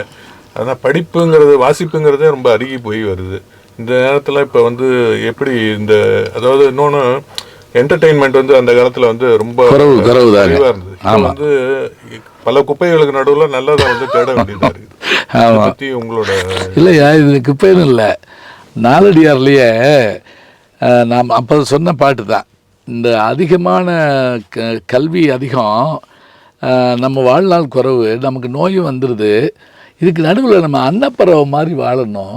அன்னப்பறவை பாலில் இருக்கக்கூடிய அந்த தண்ணியை பிரிச்சுட்டு பாலை மாத்திரம் இருந்தோம். அப்போவே இது சொல்கிறாங்க, நீ தேவையானதை மாத்திரம் படி, அது போதும் உனக்கு அப்படிங்கிறாங்க. அதுபோல் இப்போ நீங்கள் சொன்ன மாதிரி அதீதமான தேவையில்லாத விஷயங்கள் பூரா வந்துருச்சு. இந்த வந்ததுக்கு நடுவில் நம்ம நல்லதை தேடணும். அதே மாதிரி படைப்பாளர்கள் உண்மையிலேயே நீங்கள் சொன்ன மாதிரி வாசிப்பாளர் தான் படைப்பாளர். ஞாபகம் வச்சுக்கோங்க, உங்களுக்கு தெரியும், ஒரு வாசிப்பாளர் தான் படைப்பாளர். சில பேர் தான் பார்ன் ரைட்டர்ஸ், பார்ன் டீச்சர்ஸ். ஆனால் படிக்காமல் அவனால் எழுத முடியாது. இப்போ என்ன பண்ணுறாங்க அப்படின்னா, பெரும்பாலும் டவுன்லோட் பண்ணுறாங்க, அந்த கட்டிங் அண்ட் பேஸ்டிங் அப்படிங்கிற மாதிரி சில வேலைகள் பார்க்குறாங்க. அதனால் என்ன நஷ்டம்னு கேளுங்க. ஒரு பட்டிமன்றத்தில் ஒருத்தர் பேசுகிறப்ப ஒரு பாட்டை சொல்லி அந்த கவிஞர் பேரை தப்பாக சொல்கிறாரு. நான் சொன்னேன், இல்லைங்க இந்த பாட்டு அந்த கவிஞர் இல்லை அப்படின்னு நான் சொல்கிறேன். இது எடுத்து காட்டுறாரு, எது கூகுளில் எடுத்து காட்டுறாரு. நான் சொன்னேன், நீ புத்தகத்தை எடுத்து காட்டுன்னா நான் நம்பியிருப்பேன், நான் புத்தகம் கொண்டு வரல. அது கூகுள் தப்பு. ஏன்னா நீ இன்புட் பண்ணுறத வச்சு தான் கூகுள் சொல்லுதே தவிர அது ஒன்றும் யோசிக்கலை. அதனால் எப்போவுமே டெக்ஸ்ட்டு பார்க்காம ஒரு விஷயத்த சொல்லக்கூடாது. சொன்னால் பிழை ஏற்பட்டுரும். ஒரு சின்ன உதாரணம் சொல்கிறேன். இங்கே கரிமேட்டில் நான் ஒரு 30 வருஷத்துக்கு முதல்ல பேசுகிறப்ப பட்டுக்கோட்டையா கண்ணதாசனா இப்போ பட்டிமன்றம். அப்போ நான் ஒரு பாட்டு சக்கரவர்த்தி திருமகளில் வரக்கூடிய டேப்பை வச்சுக்கிட்டு பாடுவாங்க என்எஸ் கிருஷ்ணனும் எம்ஜிஆரும். உலகத்திலே பயங்கரமான ஆயுதம் எது, கத்தி, இந்த பாட்டை சொல்லிவிட்டு பட்டுக்கோட்டை கல்யாண சுந்தரம் பாட்டுன்னு சொல்லிவிட்டேன். மதுரைக்காரை விட்ட பேசுகிறது கஷ்டம். கீழே இருந்து வந்துச்சு பட்டுக்கோட்டை இல்லை அப்படின்ட்டாரு. நான் சொன்னேன், ஐயோ பட்டுக்கோட்டை இல்லைன்னா என்ன பண்ணுறது அப்படின்னு. சரி நீங்கள் சொல்லுங்கள் யாருன்னு சொல்ல மாட்டேன், எனக்கு தெரியாது, பட்டுக்கோட்டை இல்லை. அப்புறம் என்னாச்சு, சரி இந்த ஒரு வழியாக முடிச்சுவிட்டு நான் அந்த புத்தகத்தை தேடி, அப்போ ஞாயிற்றுக்கிழமை சந்தையில் பழைய புத்தகம் வச்சுருப்பாங்க, இது பாட்டு புத்தகம் 10 பைசாவுக்கு இருக்கும். அதை போய் தேடி கண்டுபிடிச்சி பார்த்தா கிளவுன் சுந்தரம்னு ஒரு கிளவுன் சுந்தரம், கிழவன் சுந்தரம்னு போட்டிருக்காங்க. கிளவுன்னா கோமாளி, கிளவுன் சுந்தரம்னு ஒருத்தர் அந்த பாட்டு எழுதியிருக்காரு. அதை கண்டுபிடிச்சிட்டேன். இப்போ என்ன சொல்கிறேன்னா, நான் தப்பு விட்டப்போ நான் உடனே அதை உணர்ந்துக்கிட்டு நான் தேடி போய் கண்டுபிடிச்சி இப்போ உங்கள்கிட்ட சொல்கிறேன்ல, இது மாதிரியான உழைப்புத்தன்மை இருந்தால் கட்டாயமாக சரி பண்ணிக்கலாம். நீங்கள் கேட்குற மாதிரி வெறும் நுரையை தின்று பசியாற முடியாது, வாட்ஸ்அப் வச்சு அறிவாளி ஆக முடியாது, மீம்ஸை ரசிக்கலாமே தவிர ஒரு டெக்ஸ்ட்டை படிக்காமல் ஒன்று செய்ய முடியாது. திருக்குறளை முழுமையாக பார்த்தவங்க எத்தனை பேருன்னு தெரில, அதை பூரத்தையும் இதில் தான் பார்க்குறாங்க. அதனால் கூகுள் இருந்தாலும் மற்றது இருந்தாலும் அது உதவிக்கு வச்சுக்கிறணும். ஒரு உதவி நான் என்னுடைய யூடியூப்பில் பார்த்துருப்பீங்க, இங்கே இருக்கிற என்னுடைய இவங்கெல்லாம் இருக்காங்க, ஒரு பாட்டு சொல்கிறதுக்கு முதல்ல அந்த பாட்டு சரியாங்கிறத 10 பேர்கிட்ட கேட்பேன். நான் வெக்கமே பட மாட்டேன். நான் கடனாக கேட்குறேன், இல்லை நான் தப்பாக சொல்லி அவங்க என்னை திருத்துறதை காட்டிலும் நான் சரியாக சொல்லிட்டேன்னா சரிதானே. ஒரு தடவை ஒரு பள்ளியில் பேசுகிறேன், கிருஷ்ண பரமாத்மா வந்து கர்ணன்ட்ட யாசகம் கேட்டு வர்றாரு, எது உன் புண்ணியத்தை கொடுன்னு கேட்குறாரு. கடவுள் முதல்ல கையேந்தினடா அதுதான் சொல்லிட்டேன். எல்லோரும் கைதட்டாங்க. வீட்டுக்கு வந்தால் 14 பக்கத்துக்கு ஒருத்தர் கடிதம் எழுதியிருந்தார். எப்படி நீங்கள் தமிழாசிரியர் மகன், நீங்கள் பேராசிரியர், நீங்கள் தப்பாக சொல்லலாமா, நீங்கள் வந்து கடவுள் முதல்ல கையேந்தினது இங்கே தான் சொல்கிறீங்க, தப்பு, கடவுள் அதுக்கு முன்னாடியே கையேந்திருக்காரு, அதை நீங்கள் சரியாக சொல்லலை, ஆனால் அது யாருன்னு சொல்ல மாட்டேன், நீங்கள் போய் தேடுங்க அப்படின்னு சொல்லி நான் அப்புறம் திருப்பி என்னை படிக்க வச்சவங்க இவங்கெல்லாம், எங்கள் அப்பா வாத்தியாரெலாம் கிடையாது, இவங்க தான் படிக்க வைக்கிறாங்க. அப்புறம் போய் தேடி பார்த்தா பாரதத்தில் இருக்குது. என்னன்னா நான் அந்த சொன்ன பாட்டில் வரி அந்த வரி அந்த கர்ணன் பகுதியிலேயே அது நான் முழுசாக படிக்காதனால விட்டுட்டேன். அதில் அந்த என்ன வரின்னா, முன்னமோர் அவனனிடம் கையேந்தியதை போல வருது. முன்னமோர் அவனன் யாருன்னா மாபலி சக்கரவர்த்தி. 3 அடி மண் கேட்டு வர்றாரு. யார்? கிருஷ்ண பேர் திருமால் வர்றாரு. முன்னமோர் அவனன் அவன்கிட்ட வந்ததை போல வருகிறாருன்னு இருக்கு. இது ஒரு வார்த்தை பார்த்துருந்தேன்னா இவ்வளவு இல்லைன்னு சொல்லி அவருக்கு நன்றி கேட்டு எழுதி இந்த பாட்டையே எடுத்து போட்டிருந்தேன். இப்போ இது வேணும், இது நம்மளுக்கு எல்லாம் தெரியும்னு சொல்லவே கூடாதுங்க. நமக்கு குழப்பம் இருக்கும். இன்னொன்று, மணப்பாறை மாடு கட்டி மாயவரம் ஏறுபுட்டின்னு ஒரு பாட்டு கேள்விப்பட்டிருப்பீங்க, மக்களை பெற்ற மகராட்சி. யாராவது சொல்லுங்கள், அது அந்த பாட்டு எழுதுனது யார்? பட்டுக்கோட்டை.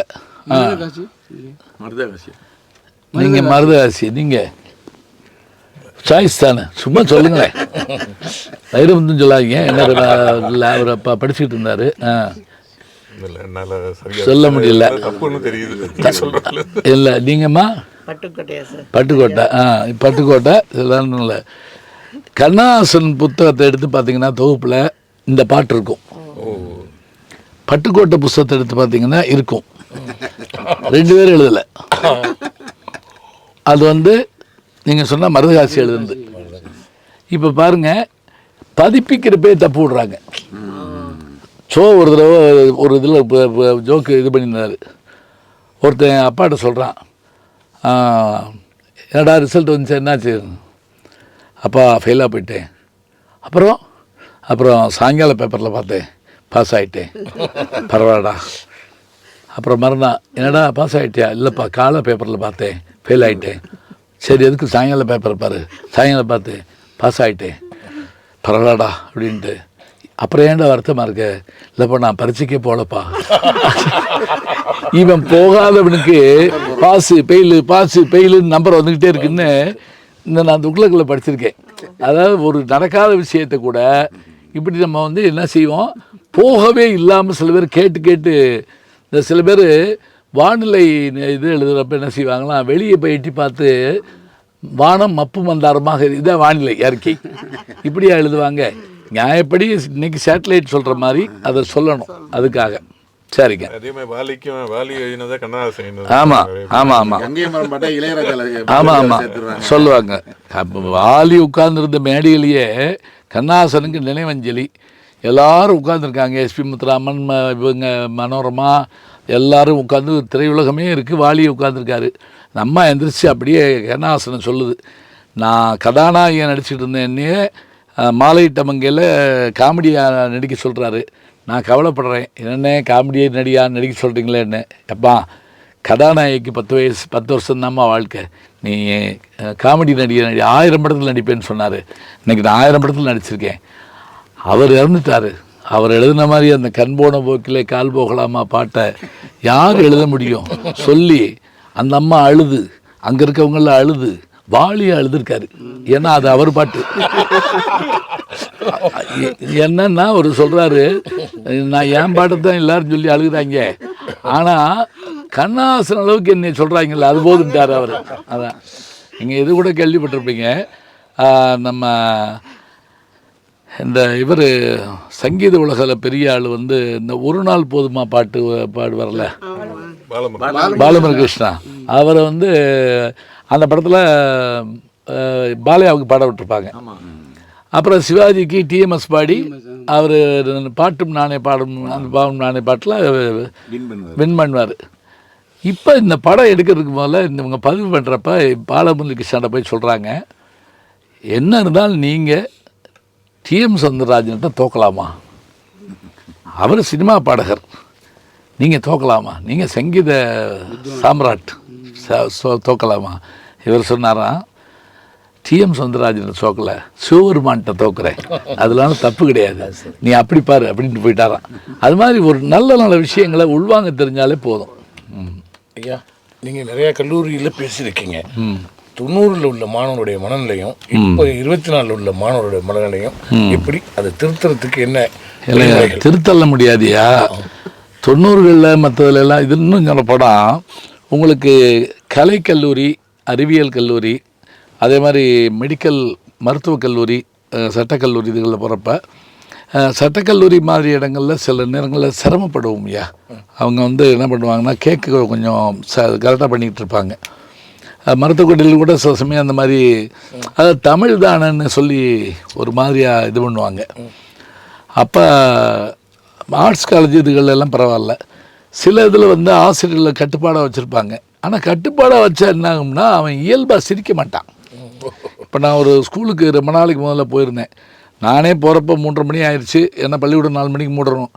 நான் பஸ்ஸில் ஏரியா இப்போ 2 வீலர்லாம் ஓடி போகிறேன். அவர் ஹெட்மாஸ்டர் வாசலில் பெரம்போடு நிற்கிறார், என்னையை பார்த்துக்கிட்டு வேகமாக வந்து வேகமாக அப்படின்னு சொல்லி என்னை கூப்பிட்டு வேகமாக ஓடி மைக்கில் சொல்கிறாரு, இப்போ இவர் பேசுவார், நகைச்சுவாக பேசுவார், எவனா சிரிச்சேன்னா பல்ல பேத்து விடுவேன் அப்படிங்கிறாரு, நீங்கள் பேசுங்க, எவன் சிரிப்பான். இப்படி அவனை அப்படி அடக்கிட்டோம்னா அவன் சிரிக்க மாட்டான். அது ஒரு பக்கம். இன்னொன்று அவனுக்கு புரியலையா, இன்னைக்கு நிலைமையில் அவன் என்ன பண்ணுறான்னா சினிமா ஜோக்குகளை சொன்னால் மட்டும்தான் சிரிக்கிறான். வடை போச்சே அப்படி தான் கை தட்டுறான். ஏதாவது ஒரு வடிவேலு இதுவோ மற்ற சந்தானதுவோ இதையோ சொன்னால் தான் தெரியுதே தவிர இலக்கியத்திலிருந்து மற்றதுலேருந்து அழகான கவிதைகள் இருந்து சொன்னால் உள்வாங்க முடியலையா. இது அவங்கள ரசனைக்கு என்ன செய்யணும்னா, அந்த காலங்களில் நான் படிக்கிறப்ப ஜெயகாந்தன் பேச வருவார், நாப்பார் சாரதி பேச வருவார், அதே மாதிரி பெரிய பெரும் பேச்சாளர்கள் பேச வருவாங்க. அந்த பேச்சை கேட்குறப்ப நம்ம இப்படி வரணும்னு தோணும். இப்போ அப்படி பேச்சாளர்களை கொண்டு வராமல் என்ன செய்கிறாங்கன்னா, பல கல்லூரிகள் நான் பார்த்துருக்கேன், சினிமாவிலையும் டிவிலையும் வரக்கூடிய யாரையாவது கூப்பிட்டு வந்து பேச விடுறாங்க. அவங்க hi hi hi hi hi அவங்க கத்துறாங்க. அதில் வந்தவங்க தொகுப்பாளர்கள் வந்து கொஞ்சம் அதிகமாக என்ன பண்ணுறாங்க, பேச்சாளர்கள் காட்டிலும் உரிமை எடுத்துக்கிறாங்க. எடுத்துக்கிட்டு கைதட்டுங்க கைதட்டுங்க கைதட்டுங்கன்னு. இங்கே ஒரு நிகழ்ச்சிக்கு போயிருந்தேன், பெரிய கூட்டம். அந்த தொகுப்பாளரை வந்த ஒரு பொண்ணு என்ன பண்ணது, கைதட்டுங்க கைதட்டுங்க, என்ன மதுரைக்காரங்க கைதட்டு இவ்வளோ தானேன்னுக்கிட்டாங்க. எனக்கு யோசனையாகவே இருக்குது. நான் போய் பேச போனோடனே அவங்ககிட்ட சொன்னேன், நான் மதுரைக்காரனுக்கு எப்போ கைதட்டணும்னு தெரியுமா, நீ கைதட்டுக்கெலாம் நாங்கள் தட்டம், அப்போ தான் கைதட்டான் நம்ம ஆள், அப்போ தான் தெரிஞ்சாமா, சும்மா கைதட்டுன்னு கேட்கக்கூடாது. அப்போ அவங்களுக்கு இன்னொன்று என்னென்னா, இவங்க ரசனையை குறைச்சதில் தொலைக்காட்சிகளுக்கும் பங்குண்டு. எப்படின்றா, இப்போ நான் ஜோக் சொல்லி நீங்கள் கைதட்டி சிரிக்கிற அளவுக்கு நீங்கள் உள்வாங்கினா தான் சிரிக்க முடியும். டிவியில் என்ன பண்ணுறான் தெரியுமா, சிரிக்கிறத போட்டு விட்டுறேன். இப்போ ஒருத்தர் வர்றாரு, இப்போ நீங்கள் ஒரு தனியார் தொலைக்காட்சியில் நகைச்சுவை நிகழ்ச்சி, அவர் வந்தவொடனே வணக்கம்ங்கிறாரு, பயங்கரமாக சிரிக்கிறேன். வணக்கத்துக்கு சிரிப்பான உலகத்தில் எவனாவது என்னென்னா எடுத்து வச்சுக்கிறாங்க, சிரிக்கிறத எடுத்து வச்சு அதை போட்டுக்கிட்டே இருக்கேன். இப்போ என்ன ஆகுதுன்னா, ஆமாம் கைதட்டில் போடுவான். நீங்கள் பார்த்தீங்கன்னா முதல்ல வந்தவுடனே கேமராவில் முதல்ல எடுத்து கைதட்டுங்க சிரிங்க, நல்லா சிரிக்கா, சிரிக்கல எந்திரிச்சு வெளியே போயா. உடனே சில பேர் எந்திரிச்சுலாம் சிரிக்கிறாங்க, ஓடி ஓடி சிரிக்கிறான், அவனை அப்படி அருமையாக சிரிக்கிறான். இப்போ இதை நடுவில் போட்டுறாங்க. உண்மையான ஜோக்கு அவன் சிரிக்கலை, உண்மையாகவும் சிரிக்கலை. இன்னொன்று, வர்ற ரசிகர்கள் மெட்ராஸில் என்ன தெரியுங்களா, எந்திரிச்சு ஆடுனோம்னா நம்மளை காட்டுவாங்கன்னு நினச்சி ஆடி கைதட்டி ஓடி இந்த வேலைகளை பண்ணுறாங்க. உண்மையான ரசிகனும் இல்லை, உண்மையான விஷயத்தை அவனால் உள்வாங்கவும் முடியலை. இப்போ அதனால் நமக்கு போய் பல இடங்களில் மன கஷ்டம் ஏற்படத்தான் செய்யுது. நல்ல விஷயம் சொல்கிறேன் கேட்க மாட்டேங்கிறானே, நல்ல விஷயம் சொல்கிறேன் வாங்க மாட்டேங்கிறானேங்கிறது இருக்குது. இதை தாண்டி சில இடங்களில் அருமையாக கேட்குறதும் அதுக்கு மேலே கேள்வி பதிலுக்கான நேரம் நான் கொடுப்பேன். மேல்நாடுகளில் இல்லாதது என்னென்னா, நம்ம நாட்டில் ஒரு இது என்ன இல்லை அப்படின்னா, மேல்நாடுகளில் இன்ட்ராக்ஷன் இருக்கும். 40 நிமிஷம் வகுப்பு, 20 நிமிஷம் கேள்வி பதில். நம்ம அதில் கிடையவே கிடையாது, கேள்வி பதில் கிடையாது. கேள்வி பதில் நேரத்தில் மாணவர்கள் கேட்கக்கூடிய கேள்விகள் நம்மளை பயங்கரமாக சிந்திக்க வைக்கும். அதெல்லாம் இருந்தால் நல்லது. இன்றைக்கி நீங்கள் 90 பார்த்தவங்க இந்த 2000 வர்றபோது இந்த ஊடகம் அவங்கள ஒன்றுமில்லாமல் பண்ணி விட்டுச்சு. இப்போது அப்போ பார்த்த ஸ்டூடெண்ட்டுக்கும் இப்போ பார்த்தவங்களுக்கும் அறிவு முதிர்ச்சி இருக்கா சார்? அவன் சப்ஜெக்டில் முதிர்ச்சி இருக்கலாம், மொழியில் முதிர்ச்சி இருக்கான்னு எனக்கு சொல்ல தெரில. மொழியில், சபையில், மற்றதில் அவன் உள்வாங்கிறான்னு எனக்கு தெரியல. ஒருவேளை அவன் நான் சொல்கிற ஜோக்கு சிரிக்கலைங்கிறதுக்காக அவன் முட்டாள் இல்லை, அவனுடைய இதில் எக்ஸ்பர்ட்டாக இருக்கலாம். இப்போ ஐன்ஸ்டீன் சொன்னார், மீனுக்கு நீந்த தெரியலன்னா தப்பு, மீனுக்கு மறையிற தெரியலன்னா தப்பு இல்லை, ஏன்னா அதுக்கு அவசியம் இல்லை. அது மாதிரி அவன் சிரிக்கிறான் சிரிக்கல வேறு விஷயம், அவன் ரசித்தா தான் அவன் பெரிய ரசிகம், அது வேறு விஷயம். ஆனால் அவனுடைய சப்ஜெக்டில் அவன் சரியாக இருந்தான்னா அவனை நம்ம ஒன்றும் குறை சொல்ல வேண்டியதில்லை. இருந்தாலும் எம்ஐ பீரியடுன்னு ஒன்று இருந்துச்சுங்க ஸ்கூலில், மாரல் இன்ஸ்ட்ரக்ஷன் கிளாஸ். அது இப்போ இல்லை. ஒரு வாத்தியார் கதை சொல்ல வருவார், கதை சொல்கிறது நின்று போன அன்னைக்கு நம்ம தோற்று போயிட்டுருக்கோம். எல்லா கிரவுண்டே இல்லாத பள்ளிக்கூடங்கள் நீங்கள் பார்க்குறீங்க, அப்புறம் என்ன நீங்கள் அங்கே சாதிப்பீங்க? கிரவுண்டே கிடையாது. சென்னையில் முக்கால்வாசி பள்ளிக்கூடத்தில் கிரவுண்டே கிடையாது. மொத்தத்தில் எத்தனை கிரவுண்டுன்னு கேட்குறாங்க, அவ்வளோதான். அந்த பள்ளிக்கூடம் எத்தனை கிரவுண்டு அவ்வளோதான் கேட்குறாங்க, தவிர கிரவுண்டே இல்லை. சார், தமிழகத்தில் இருமொழி கொள்கைகள் பின்பற்றப்படுறது. அப்படி இருக்கும்போது இந்த மொழிபெயர்ப்பு இலக்கியங்களுக்கு பஞ்சம் ஏற்பட்டிருக்கா? நிச்சயமாங்க. எனக்கு தெரிஞ்சு நான் அதீதமான மொழிபெயர்ப்பு இலக்கியம் படிக்கிறவன். அதாவது இந்திய மொழிகள் நீங்கள் எடுத்துக்கிட்டிங்கன்னா மலையாளம், கன்னடம், தெலுங்கு போக ஹிந்தி, மராட்டி நாவல்கள் நான் நிறைய படிப்பேன். காண்டேகர்னு நீங்கள் கேள்விப்பட்டிருக்கீங்க, வீசா காண்டேகர்னு ஒரு மிகப்பெரிய ரைட்டர். தமிழில் ஸ்ரீன்னு ஒருத்தர் மொழிபெயர்ப்பார். அதே மாதிரி தானா சேனாதிபதி, தானா குமாரசாமி, 2 பிரதர்ஸு. இவங்களுடைய அந்த மராட்டிய மொழிபெயர்ப்புகளும் வங்கக்கதைகளுடைய மொழிபெயர்ப்புகளும் நான் எல்லாத்தையும் அதில் தான் படித்தேன். அதே போல் சைவ சித்தாந்த நூற்பதிப்பு கழகம் வெளியீட்டில் அத்தனை ஆங்கில இலக்கியங்களையும் நான் படிச்சிருக்கேன். இன்றைக்கி ஓரளவு காலச்சுவடு போன்றவை இந்த கடலும் கிழவனும் அந்த ஓல்டு மேன் மாதிரி போடுறாங்க. நான் NCBH மாதிரியான நிறுவனங்கள் இந்த சோவியத் ரஷ்யா இதாக இருந்தபோது, சிதறு இல்லாமல் இருக்கப்போ இந்த ஒன்றா இருந்தபோது அங்கே இருந்த பத்திரிகைகள் வரும். அதில் இருக்கக்கூடிய அத்தனையும் டால்ஸ்டாய் கதையா, ஆண்டன் செக்காவுடைய கதையா, அதே மாதிரி இன்னும் முதலாசிரியன் சிங்கிஸ் ஐத்மாத்தூனுடைய கதையா எல்லாம் நான் படிப்பேன். இப்போ கொஞ்சம் மொழிபெயர்ப்புகள் கொஞ்சம் கம்மியாக இருக்கிற மாதிரி தான் தோணுது. இன்னும் சொல்லப்போனால் ஜிம் கார்பெட்டுன்னு ஒரு மிகப்பெரிய வேட்டையாடுற ஒரு ஷிகாரி, புலி வேட்டையில் பேர், அவருடைய வரலாறை நீங்கள் படிக்கிற போது நம்ம அவரோட வேட்டைக்கு போகிற மாதிரியே இருக்கும். அது அவர் தன்னுடைய மொழியில் எழுதியிருக்காரு, அதை தமிழில் மொழிபெயர்த்துருக்காங்க. தீஜா ரங்கநாதன் அந்த காலத்தில் தீஜாரா மஞ்சரி கலைமகள் ஆசிரியர் தீஜா ரங்கநாதன் நினைக்கிறேன் அவர் பேர். அவர் மொழிபெயர்த்திருக்காரு. இப்போ காலச்சுவடில் வெளியிட்டிருக்காங்க. ஆமாம், அதில் பாருங்கள். இப்போ மொழிபெயர்ப்புகள் எனக்கு தெரிஞ்சு இப்போ நான் ஒருவேளை படிக்கிறது இல்லையான்னு எனக்கு தெரியல. நான் பழைய மொழிபெயர்ப்புகள் எல்லாம் அமெரிக்க இலக்கியங்கள், அதே மாதிரி இவர் லண்டனில் இருக்கக்கூடிய இங்கிலீஷ் ரைட்டர்ஸினுடைய இதுகள், ஷேக்ஸ்பியர், அதே மாதிரி இந்த கவிதைகள் மொழிபெயர்ப்பு. இப்போ என்னென்னா இந்த அரபு இதுகள்லாம் நல்ல கவிதைகள்லாம் வெளியில் கொண்டு வராங்க, வர ஆரம்பிக்குது. ஆமாங்க. இப்போ இந்த சுபமங்கலாவுக்கு பிறகு இலக்கிய இதழ்கள் கொஞ்சம் இல்லை. தீபம் நாப்பா சார்தி நல்ல இலக்கிய இதழ் வச்சுருந்தார். இன்றைக்கும் அந்த தீபம் பத்திரிகையை நீங்கள் எடுத்து பார்த்தீங்கன்னா அதனுடைய தொகுப்பு இருந்தாலே வெளியிட்டாலே போதும். மக்கள் அவ்வளோ அதில் தான் மேத்தா, மீரா, காமராசன்லாம் எழுதியிருப்பாங்க. அதனால் மொழிபெயர்ப்பு படிக்கணும், மொழிபெயர்க்க ஆள் வேணும். நீங்கள் வேற ஒன்றும் வேண்டாம், சாகித்ய கடை மொழிபெயர்ப்புகள் படிங்க, அது போதும் நமக்கு. அது நல்லா மொழிபெயர்த்து இந்திய சிறுகதைகள்னு போடுவாங்க. அது ஒவ்வொரு மொழியிலையும் பரிசு பெற்ற கதையாக கிடைக்கும். ஐயா, தமிழ்நாட்டில் ஒவ்வொரு மண்ணுக்கும் ஒரு பெருமை இருக்குது. தஞ்சை மண்ணுக்கு கலை, இலக்கியம், அதுபோல் முதல்வர்கள்லேருந்து நிறைய பேர் வந்திருக்காங்க. நீங்கள் தமிழ்நாட்டில் மதுரை சோழவந்தானில் பிறந்திருக்கீங்க. அந்த மதுரை மண்ணை பற்றி நீங்கள் என்ன நினைக்கிறீங்க? அதோடைய பெருமையாக நீங்கள் எதை கருதுகிறீங்க? எங்கள் ஊருக்காக சொல்லலை நான். இல்லை, அதுக்காக இல்லை. இல்லை இல்லை இல்லை இல்லை நீங்கள் சோழநாடு சொன்னீங்க இல்லையா, சங்கம் வச்சு தமிழ் வளர்த்தது நாங்கள் தானையா. முதல் சங்கம், இடைச்சங்கம், இடைச்சங்கம்னு சொல்லி இத்தனை நூல்கள் இன்றைக்கி நீங்கள் படிக்கிறீங்கன்னா இதுக்காக மொழிக்காக ஒரு சபை வைக்கணும்னு பாண்டிய மன்னன் தான் நினச்சான். சேர சோழ பாண்டியர்களில் பழையவன் அவன்தான். மீனாட்சி அவனுடைய மகள் அப்படிங்கிற ஒரு நம்பிக்கை நமக்கு உண்டு.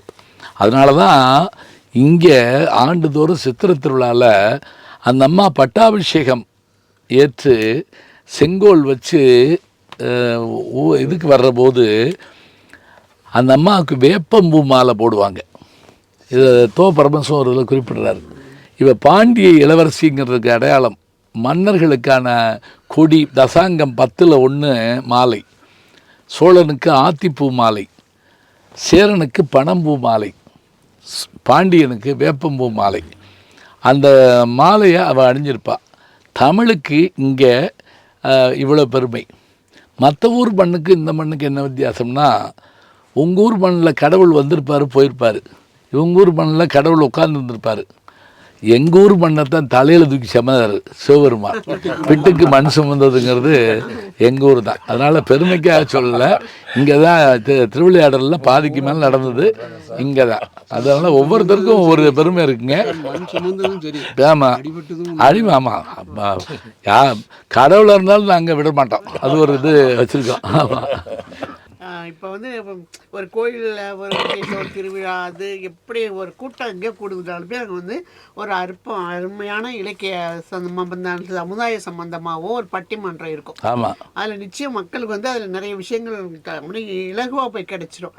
இப்போ அதெல்லாம் குறைஞ்சிட்டு இந்த பாட்டு ஏதோ ஒரு ஜோக் சொல்கிறோம், இப்படி அது தர இழந்ததுன்னு சொல்கிறதா இல்லையானு தெரியல. ஆனால் நம்ம நல்ல வாய்ப்பை இழக்கிறோமே. பட்டிமன்றத்தில் இப்போ ஐயா மாதிரி உள்ளவங்க இன்னும் எவ்வளோ பேர் இருக்காங்க. சாலம்பாப்பா ஐயான்னு எவ்வளோ தமிழ் படித்தவங்க திறமையானவங்க இருக்காங்க. அதையெல்லாம் நாங்களாம் மிஸ் பண்ணுறோங்கிற ஒரு வருத்தம் ஒன்று இருக்குங்க. அதான் அதுக்கு ஒன்றும் அது காரணம் என்னென்னா, அது கால மாற்றமும் சொல்லலாம். இப்போ நீங்கள் இலக்கியங்களில் நல்லா ஒரு காலத்தில் புராணங்களில் பட்டிமன்றம் போட்டாங்க. அதாவது ராமாயணம், பாரதம், திருவிளையாடல் புராணம், கந்த புராணம், வாலியை மறைந்திருந்தது கொன்றது குற்றம் அப்படிங்கிற மாதிரிலாம் போட்டாங்க. அப்புறம் அது போடக்கூடாதுன்னு சில இதில் இது பண்ணிட்டாங்க, கோயிலுக்குள்ளே போடக்கூடாதுன்ட்டு. அப்புறமேல என்னாச்சு, இலக்கியத்துக்குள்ளே வந்தாங்க. திருக்குறளா, கம்பராமாயணம், இது சிலப்பதிகாரமா, இது மற்ற இதுகளான்னு வந்தாங்க. அப்புறம் திடீர்னு சினிமாவுக்குள்ளே போனாங்க. அப்புறம் கணவனா மனைவியான்னு ஒரு கோஷ்டி இறங்குச்சு. அதோடு என்னாச்சுன்னா அடுப்படிக்குள்ளே போயிட்டாங்க எல்லோரும். இப்போ அதிலேருந்து மீள முடியல. இது என்ன ஆயிடுச்சுன்னா, இன்றைக்கி இப்போ இந்த விஷயங்களை வந்து பொது மேடையில் பேச வந்தால் கேட்குறதுக்கு ஆள் இல்லைங்கிற மாதிரி. என்ன தலைப்பா, கம்பராமாயணத்தில் போதும் போ அப்படின்னு போகிறேன். சிலப்பதிகாரத்தில் ஆமாம். இது இப்போ என்ன ஆகுதுன்னா, இதுக்காக கம்மன் கழகங்கள், இப்போ திருவள்ளுவர் கழகங்கள், இப்படி இடங்களில் தான் இதெல்லாம் பேச முடியுது. இல்லைன்னு இல்லை. இப்போ நீங்கள் அங்கே போய் கேட்கலாம். கம்பன் கழகங்கள் எல்லா ஊர்லேயும் இருக்குது, திருவள்ளுவர் கழகங்கள் இருக்குது, அங்கே போய் கேட்கலாம். கால மாற்றத்தினால மக்கள் என்ன பண்ணுறாங்கன்னா, இதையும் ஒரு பொழுதுபோக்கில் சேர்த்துடுறாங்க. ஆனால் நான் என் வகுப்பில் நீங்கள் படிச்சிருப்பீங்க, நான் இலக்கியம் சொல்கிற போதும் அதை எளிமையாக சொல்லுவேன். இப்போ என்னுடைய யூடியூப் சேனலுடைய நோக்கமே என்னன்னா, இதில் நான் பெருசாக லாபம் சம்பாதிக்கிறேன்னு இல்லை. இதில் ஒவ்வொரு முறையும் என்னால் ஒரு நல்ல செய்தியை சொல்ல முடியுது. சித்திரை சிலம்புன்னு நான் என்னுடைய யூடியூப் இதில் பேசியிருக்கேன். திருநெல்வேலியில் அந்த போகிற வழியில் ஒரு முதல் ஹோட்டல் இருக்குமே, ஜானகிராம் ஹோட்டல், அதுக்கு முன்னாடி ஆரியாஸில் அந்த அரங்கத்தில் சித்திரை சிலம்புன்னு அங்கே ஒரு தமிழ் கழகத்தில் பேசினேன். சித்திரை சிலம்பு அதில் வந்து பார்த்திங்கன்னா பொதுமக்கள் உட்காந்துக்கிட்டு நின்றுக்கிட்டு 800 பேருக்கு மேலே அந்த அரங்கத்தில் உட்காந்து கேட்குறாங்கன்னா, நான் என்ன பண்ணுறேன், வெறும் சிலப்பதிகாரம் சொல்லாமல் நடுவில் சின்னதாக ஒரு ஜோக் சொல்கிறேன். வாரியார் சாமி அது செய்வார். வாரியார் சொல்கிற போது நடுவில் ஒரு ஜோக் சொல்கிற போது அதை கேட்டுக்கிட்டு இருக்கப்ப நமக்கு சரியாக வந்துடும். அப்போ கொஞ்சம் என்டர்டெயின்மெண்ட்டும் வேணும், இதையும் விட்டுறக்கூடாது, அது வேணும். இன்றைக்கி எல்லாத்தையும் என்ன பண்ணுறாங்கன்னா பொழுதுபோக்கு அம்சமாக பார்க்க ஆரம்பிச்சதுனால பெரிய விஷயங்கள் சொல்ல முடியலப்பா, அவ்வளோதான். நாங்கள்லாம் சுஜாதாங்கிற ஏணியில் ஏறி தான். ஆமாம், நிச்சயமாக. அவர் ஆனால் அவங்க இந்த இலக்கியவாதிகள்லாம் அவர் ஒரு இலக்கிய படைப்பாளியாக ஏற்றுக்கிறது இல்லை. ஆமாம். அது ஒரு குறை இருக்குது எங்களுக்கு. இன்னொன்று, நல்ல எழுத்தை வந்து அவர் தான் எங்களுக்குலாம் அடையாளம் காமிச்சார். நிச்சயமாக. தவிர தமிழ் எழுத்தாக இருக்கட்டும், ஆங்கில எழுத்தாக இருக்கட்டும், அவர் தான் எங்களுக்கு அடையாளம் காமிச்சு. அவர் சொன்னால் நிச்சயம் படிக்கலாம், அதில் வந்து ஒரு நல்ல வாசிப்பு அனுபவம் இருக்கும் அப்படிங்கிறது தோணுது அவரால் தான். இப்போ அது மாதிரி அடையாளம் கட்டுறது நீங்கள் கொஞ்சம் அந்த இதை எடுத்தீங்கன்னாக்கா ஆமாம், இருக்கலாங்க. ஆனால் நீங்கள் சொல்கிற அவர் தான், நீங்கள் உங்களை மாதிரி என்னையும் இதுக்கு கொண்டு வந்தவர் அவர் தான். என்னுடைய பேச்சில் ஒரு வேகம் வந்தது எப்படின்னா அவருடைய எழுத்தில் இருக்கக்கூடிய வேகம்தான். கரையெல்லாம் செண்பகப்பூல ஒவ்வொரு வரியுமே ஒரு புது கவிதை மாதிரி இருக்கும். அந்த முதல் எடுத்தோடனே கதாநாயகன் வந்து அந்த ஒரு கிராமத்துக்கு வருவார். போனால் போகட்டும் என்று அந்த ரயில் அந்த ஊரில் நின்று விட்டு போனது அப்படின்னு ஆரம்பித்து, சரக்கொன்றை மரங்களில் தண்டவாள துண்டில் அவன் மணியடித்தான் அப்படின்னு ஆரம்பித்து, அவள் கக் என்று தீக்குச்சியை உரசினால் போல சிரித்தாள். இந்த ஓமையெல்லாம் யாரும் சொல்லாதது. தீக்குச்சி உரசுறப்ப கக்குன்னு சத்தம் கேட்குமா, அது மாதிரி சிரித்தாள். எல்லாத்துக்கும் மேலே அவன் கிட்டாரோட பைய போட்டுக்கிட்டு அந்த வரப்பில் போகிறப்ப சரக்கென்று விழுந்து பழுப்பாக எழுந்தான் அப்படிமாரு. அதாவது என்னென்னா, அவன் சாதிக்குள்ளே விழுந்துட்டானா அவன் உடம்பெல்லாம் இதாக போச்சா, இப்படிலாம் சொல்லாமல் ஒரே வரி சரக்கென்று விழுந்து பழுப்பாக எழுந்தான். இப்படி சொன்ன உடனே இந்த இது வந்து எனக்கு ரொம்ப பிடிச்சது. அதனால் அவருடைய அந்த எழுத்துக்கள் ரொம்ப அருமையாக எல்லோரும் ஈர்க்க ஆரம்பிச்சது. சசி காத்திருக்கால் தொடங்கி இது வரைக்கும் நான் வந்து எல்லாமே படிச்சிருக்கேன். ஒரு முறை அவரை சந்திக்கிற வாய்ப்பு எனக்கு கிடச்சிது. நான் போகணும்னு நினச்சது பெங்களூர் போய் பார்க்கணும்னு. காவியா சண்முக சுந்தரங்கிறவர் தான் பெங்களூரில் அவர் பக்கத்து வீட்டுக்காரர், காவியா பதிப்பகம். அவர் தான் கூட்டிகிட்டு போனார். போனோடனே சுஜாதா டைவர் அறிமுகப்படுது, தமிழாசிரியர் சரின்ட்டு உட்காந்துருந்தார். அப்புறம் நான் கொஞ்ச நேரம் ஃபார்மாலிட்டியில் முடிஞ்ச பிறகு நான் பேச ஆரம்பித்தேன் அவர்கிட்ட. சசி காத்திருக்கிறாள் தொடங்கி வரிசையாக சொல்லிக்கிட்டே வர்றேன். கேட்டுக்கிட்டே இருந்தவர் நிமிர்ந்து உட்காந்து அவங்க வீட்டுக்காரமாக கூப்பிட்டார். சுஜாதா அவங்க தான் உண்மையான, இவர் பேர் ரங்கராஜ் தானே, இங்கே வாயேன் இவர் பேசுகிறத கேள அப்படின்னாரு. அதம்மா வந்த உடனே இவர் தான் தினம் ஜேடிவியில் பேசுகிறாருல அவர் தான் அவர் அப்படின்னு சொல்லிவிட்டு அப்போ ஆரம்பித்தது. அதுக்கு பிறகு எப்போ நான் சென்னை போகிறோமோ அவருக்கு லேண்ட்லைனில் தான் கூப்பிடுவேன். லேண்ட்லைனில் கொஞ்சம் நேரம் கழிச்சு வந்து எடுப்பார். அதுக்கு பிறகு 4 மணி நேரம் பேசுவோம். அவரே சொல்லுவார், கற்றதும் பெற்றதும் இல்லை. பேராசிரியர் வருகிற போதெல்லாம் புத்தகம் கொண்டு வருவார். மதுரையில் நான் பழைய புத்தகங்களில் தான் வாங்குவேன். அவர் கொண்டு வர்ற புத்தகம் எவ்வளோ பழசுன்னா அதட்டினா கூட கிழிஞ்சு போகும் அப்படிம்பாரு. திரட்டினா கிளியாதான், அப்படின்னம்னா போயிடுவான், 2 பக்கம் கிழிஞ்சு போயிடுவான். அப்படி பழசை கொண்டு வருவார். நானும் அவரும் பேசிக்கிட்டே இருப்போம். அப்புறம் முடிச்சுட்டு போவார். திரும்ப விட்ட இடத்திலிருந்தே தொடங்குவோம், திரும்ப சந்திக்கிற போதும் அப்படின்னு சொல்லுவார் அவர். அவரை வந்து அங்கீகரிக்கலைன்னு நமக்கு ஒரு கவலை இருக்குதுன்னு சொல்கிறோம். அவரை அங்கீகரிக்கணும்னா என்ன படிக்கணுன்றீங்களா? நகரம் அவருடைய சிறுகதை, மாபலி ஒரு சிறுகதை. அதாவது திறமையுள்ள இளைஞர்களை அங்கீகாரம் செய்யாவிட்டால் அவர்கள் தீவிரவாதிகளாக மாறிப்போவார்கள். இதுதான் அந்த அற்புதமான கதை. அது அப்புறம் குரு பிரசாத்தின் கடைசி தினம். இது தவிர அவருடைய அந்த அறிவியல் கதைகள் வந்து தமிழ் இலக்கியத்தில் யாரும் தொடாத ஒரு பகுதி. அது வரைக்கும் இயல், இசை, நாடகம் தான் வச்சுருந்தோம். இவர் தான் உள்ளே வந்து சயின்ஸ் கொண்டு வர்றார். அதில் அவர் பயன்படுத்தின செய்திகள் இன்றைக்கி இருக்கிறதா அன்றைக்கி சொல்கிறார். ஒர்க் ஃப்ரம் ஹோம் 80 எழுதுகிறாருங்க. ஒர்க் ஃப்ரம் ஹோம் எழுதுகிறாரு, எந்திரங்களை பற்றி எழுதுகிறார். ஒரு தடவை நான் வந்து கலிஃபோர்னியாவுக்கு போயிருந்தப்போ அங்கே அவர் தங்கியிருந்த வீட்டில் நானும் தங்கியிருந்தேன். திருமலைராஜன் அவர் நம்ம யூனிவர்சிட்டியில் இருந்தவர். அப்போ சுஜாதாவுக்கு பேசுவோமான மணி என்னன்னு கேட்டு பேசுகிறோம். நாங்கள் 10:30 மணி காலையில் அங்கே எங்கே இருக்கீங்கன்னாரு. நான் அப்படி கலிஃபோர்னியா வந்திருக்கேன், நீங்கள் தங்கியிருந்த வீட்டில் இருக்கேன்னு அவர்கிட்டையும் பேசிவிட்டு என்ன தலைப்பில் பேச போகிறீங்க அப்படின்னாரு. நீங்கள் சொன்ன மாதிரி தான், அது சிலிக்கான் வேலின்னு பேர் கலிஃபோர்னியாவுக்கு. சிக்கிமுக்கி கல்லும் சிலிக்கான் சில்லும் அப்படின்னு சொன்னேன். அவர் பயங்கரமாக சிரிச்சிட்டார். அவர் எங்கேருந்து தலை பிடிக்கிறீங்க அப்படின்னாரு. எல்லாம் உங்கள்கிட்ட இருந்தா வாங்கினது அப்படின்னு சொல்லுவேன். இப்போ இவங்க ஏன் அவரை ஒதுக்குறாங்க அப்படின்னு நமக்கு பார்த்தா, அவர் அப்படி படைக்கலை இப்படி படைக்கலைன்னு அதெல்லாம் இல்லைங்க. அவர் எல்லா வகையிலையும் இது பண்ணுறாரு. என்ன காலம் சொல்லும். இந்த இப்போ நீங்கள் நானும் பேசுகிறேன் அவரை அடுத்த ஜென்ரேஷனும் படிக்கிறாங்க. படிக்கிறாங்க. நான் யாரையாவது படிக்க சொல்கிறப்போ சுஜாதாவிலேருந்து ஆரம்பிங்க அப்படின்னு நான் சொல்லுவேன். அப்போ அறிவியல் பற்றிய விஷயத்தை நம்ம தெரிஞ்சுக்கிறதுக்கு முன்னாடி வந்து பேனா அப்புசாமின்னு திருநெல்வேலியில் இருந்தார். கலைமகள் மஞ்சரில் எழுதுவார். அதே மாதிரி அறிவியல் எழுத்தாளர்கள் இருந்தாங்க. ராகி ரங்கராஜன் எழுதுவார். எல்லா இதுலேயும் எக்ஸ்பர்ட். அதனால் அவரால் தான் இவர் பேரே மாற்றினார். ரங்கராஜன் அவருக்கு வர வேண்டிய கடிதம்லாம் இவருக்கு வந்துருச்சு. அப்புறம் தான் சுஜாதான மாற்றிக்கிட்டார். அதனால் அவர் எனக்கு அன்னைக்கும் சரி இன்றைக்கும் சரி அவர் ஒரு பெரிய ஒரு முன்னோடியான குரு எனக்கு. அது ஐயா, இன்றைய இலக்கியவாதி பேர் சொல்கிற அளவுக்கு யாராக இருக்கா? மக்கள்கிட்ட இலக்கிய ஆர்வம் குறைஞ்சதுக்கு காரணம் என்ன? இல்லையா, இருக்காங்க ஐயா, நம்ம இல்லைன்னு சொல்லக்கூடாது. என்ன அப்படின்னு கேட்டால், இப்போ நீங்கள் எஸ் ராமகிருஷ்ணன் எடுத்துக்கிட்டிங்கன்னா அவர் பயணப்பட்டு அனுபவப்பட்டு எழுதுகிறார். ஜெயமோகன் என்ன தான் நீங்கள் அப்படி அவருடைய கருத்து எனக்கு ஒத்துக்கலைன்னாலும் அவர் வந்து எழுத்து ராட்சசன். அவர் எழுதுகிற அளவுக்கு யாரும் கிடையாது, எழுதிக்கிட்டு இருக்கார்.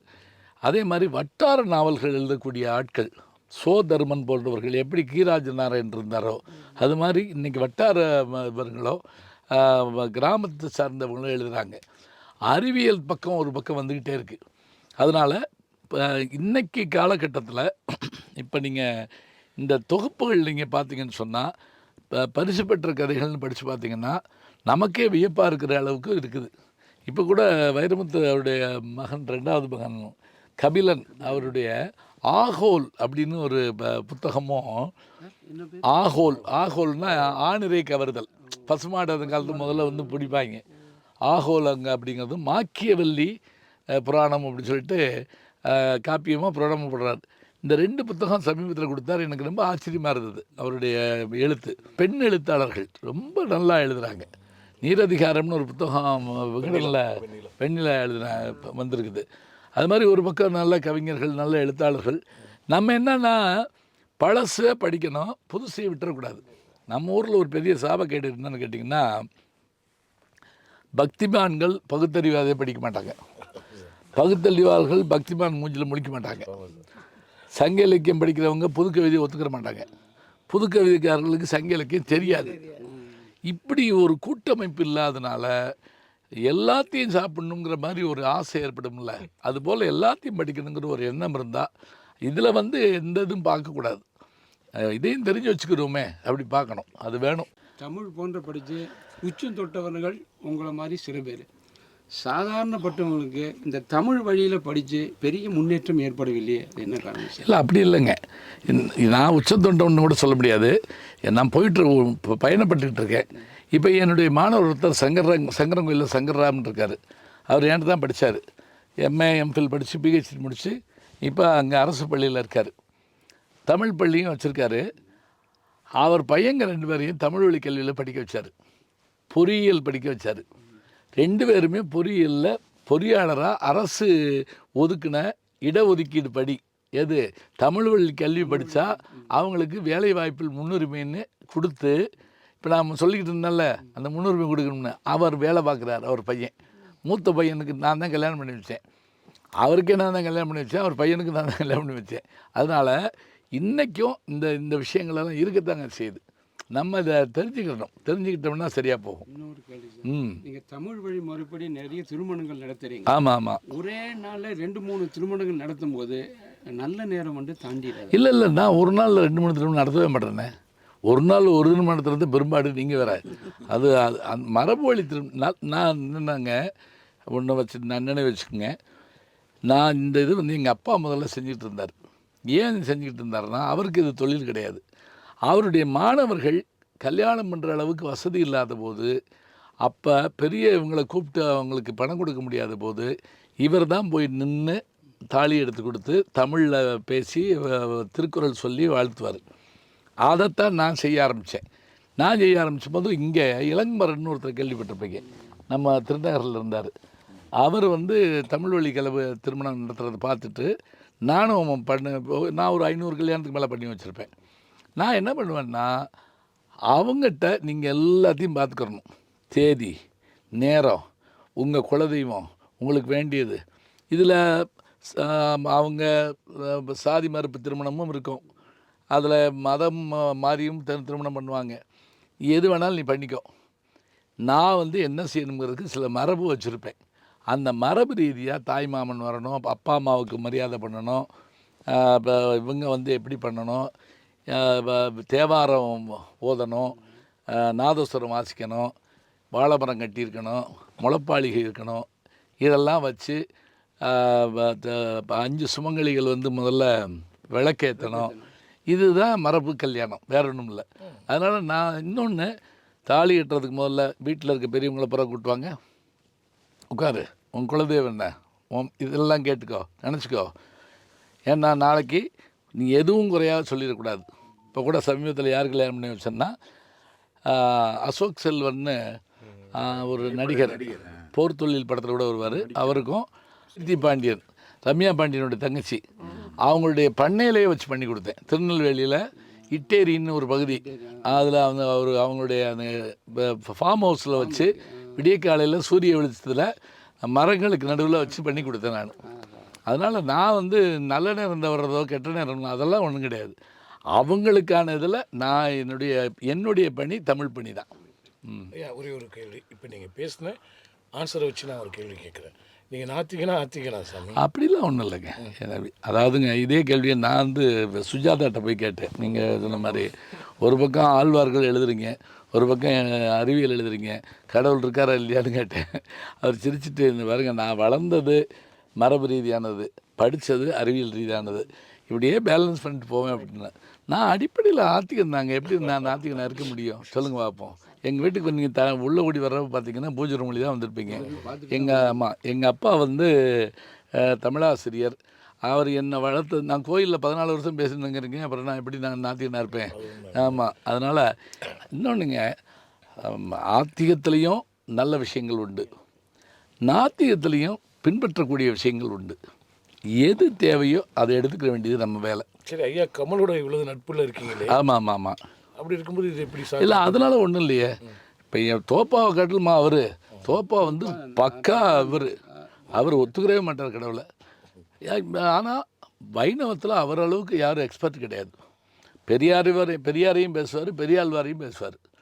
அதெல்லாம் ஒன்றும் இல்லை. இப்போ இங்கே இருக்கக்கூடிய திண்டுக்கல் ரோடு முருகன் கோயில்னு இங்கே இருக்குது.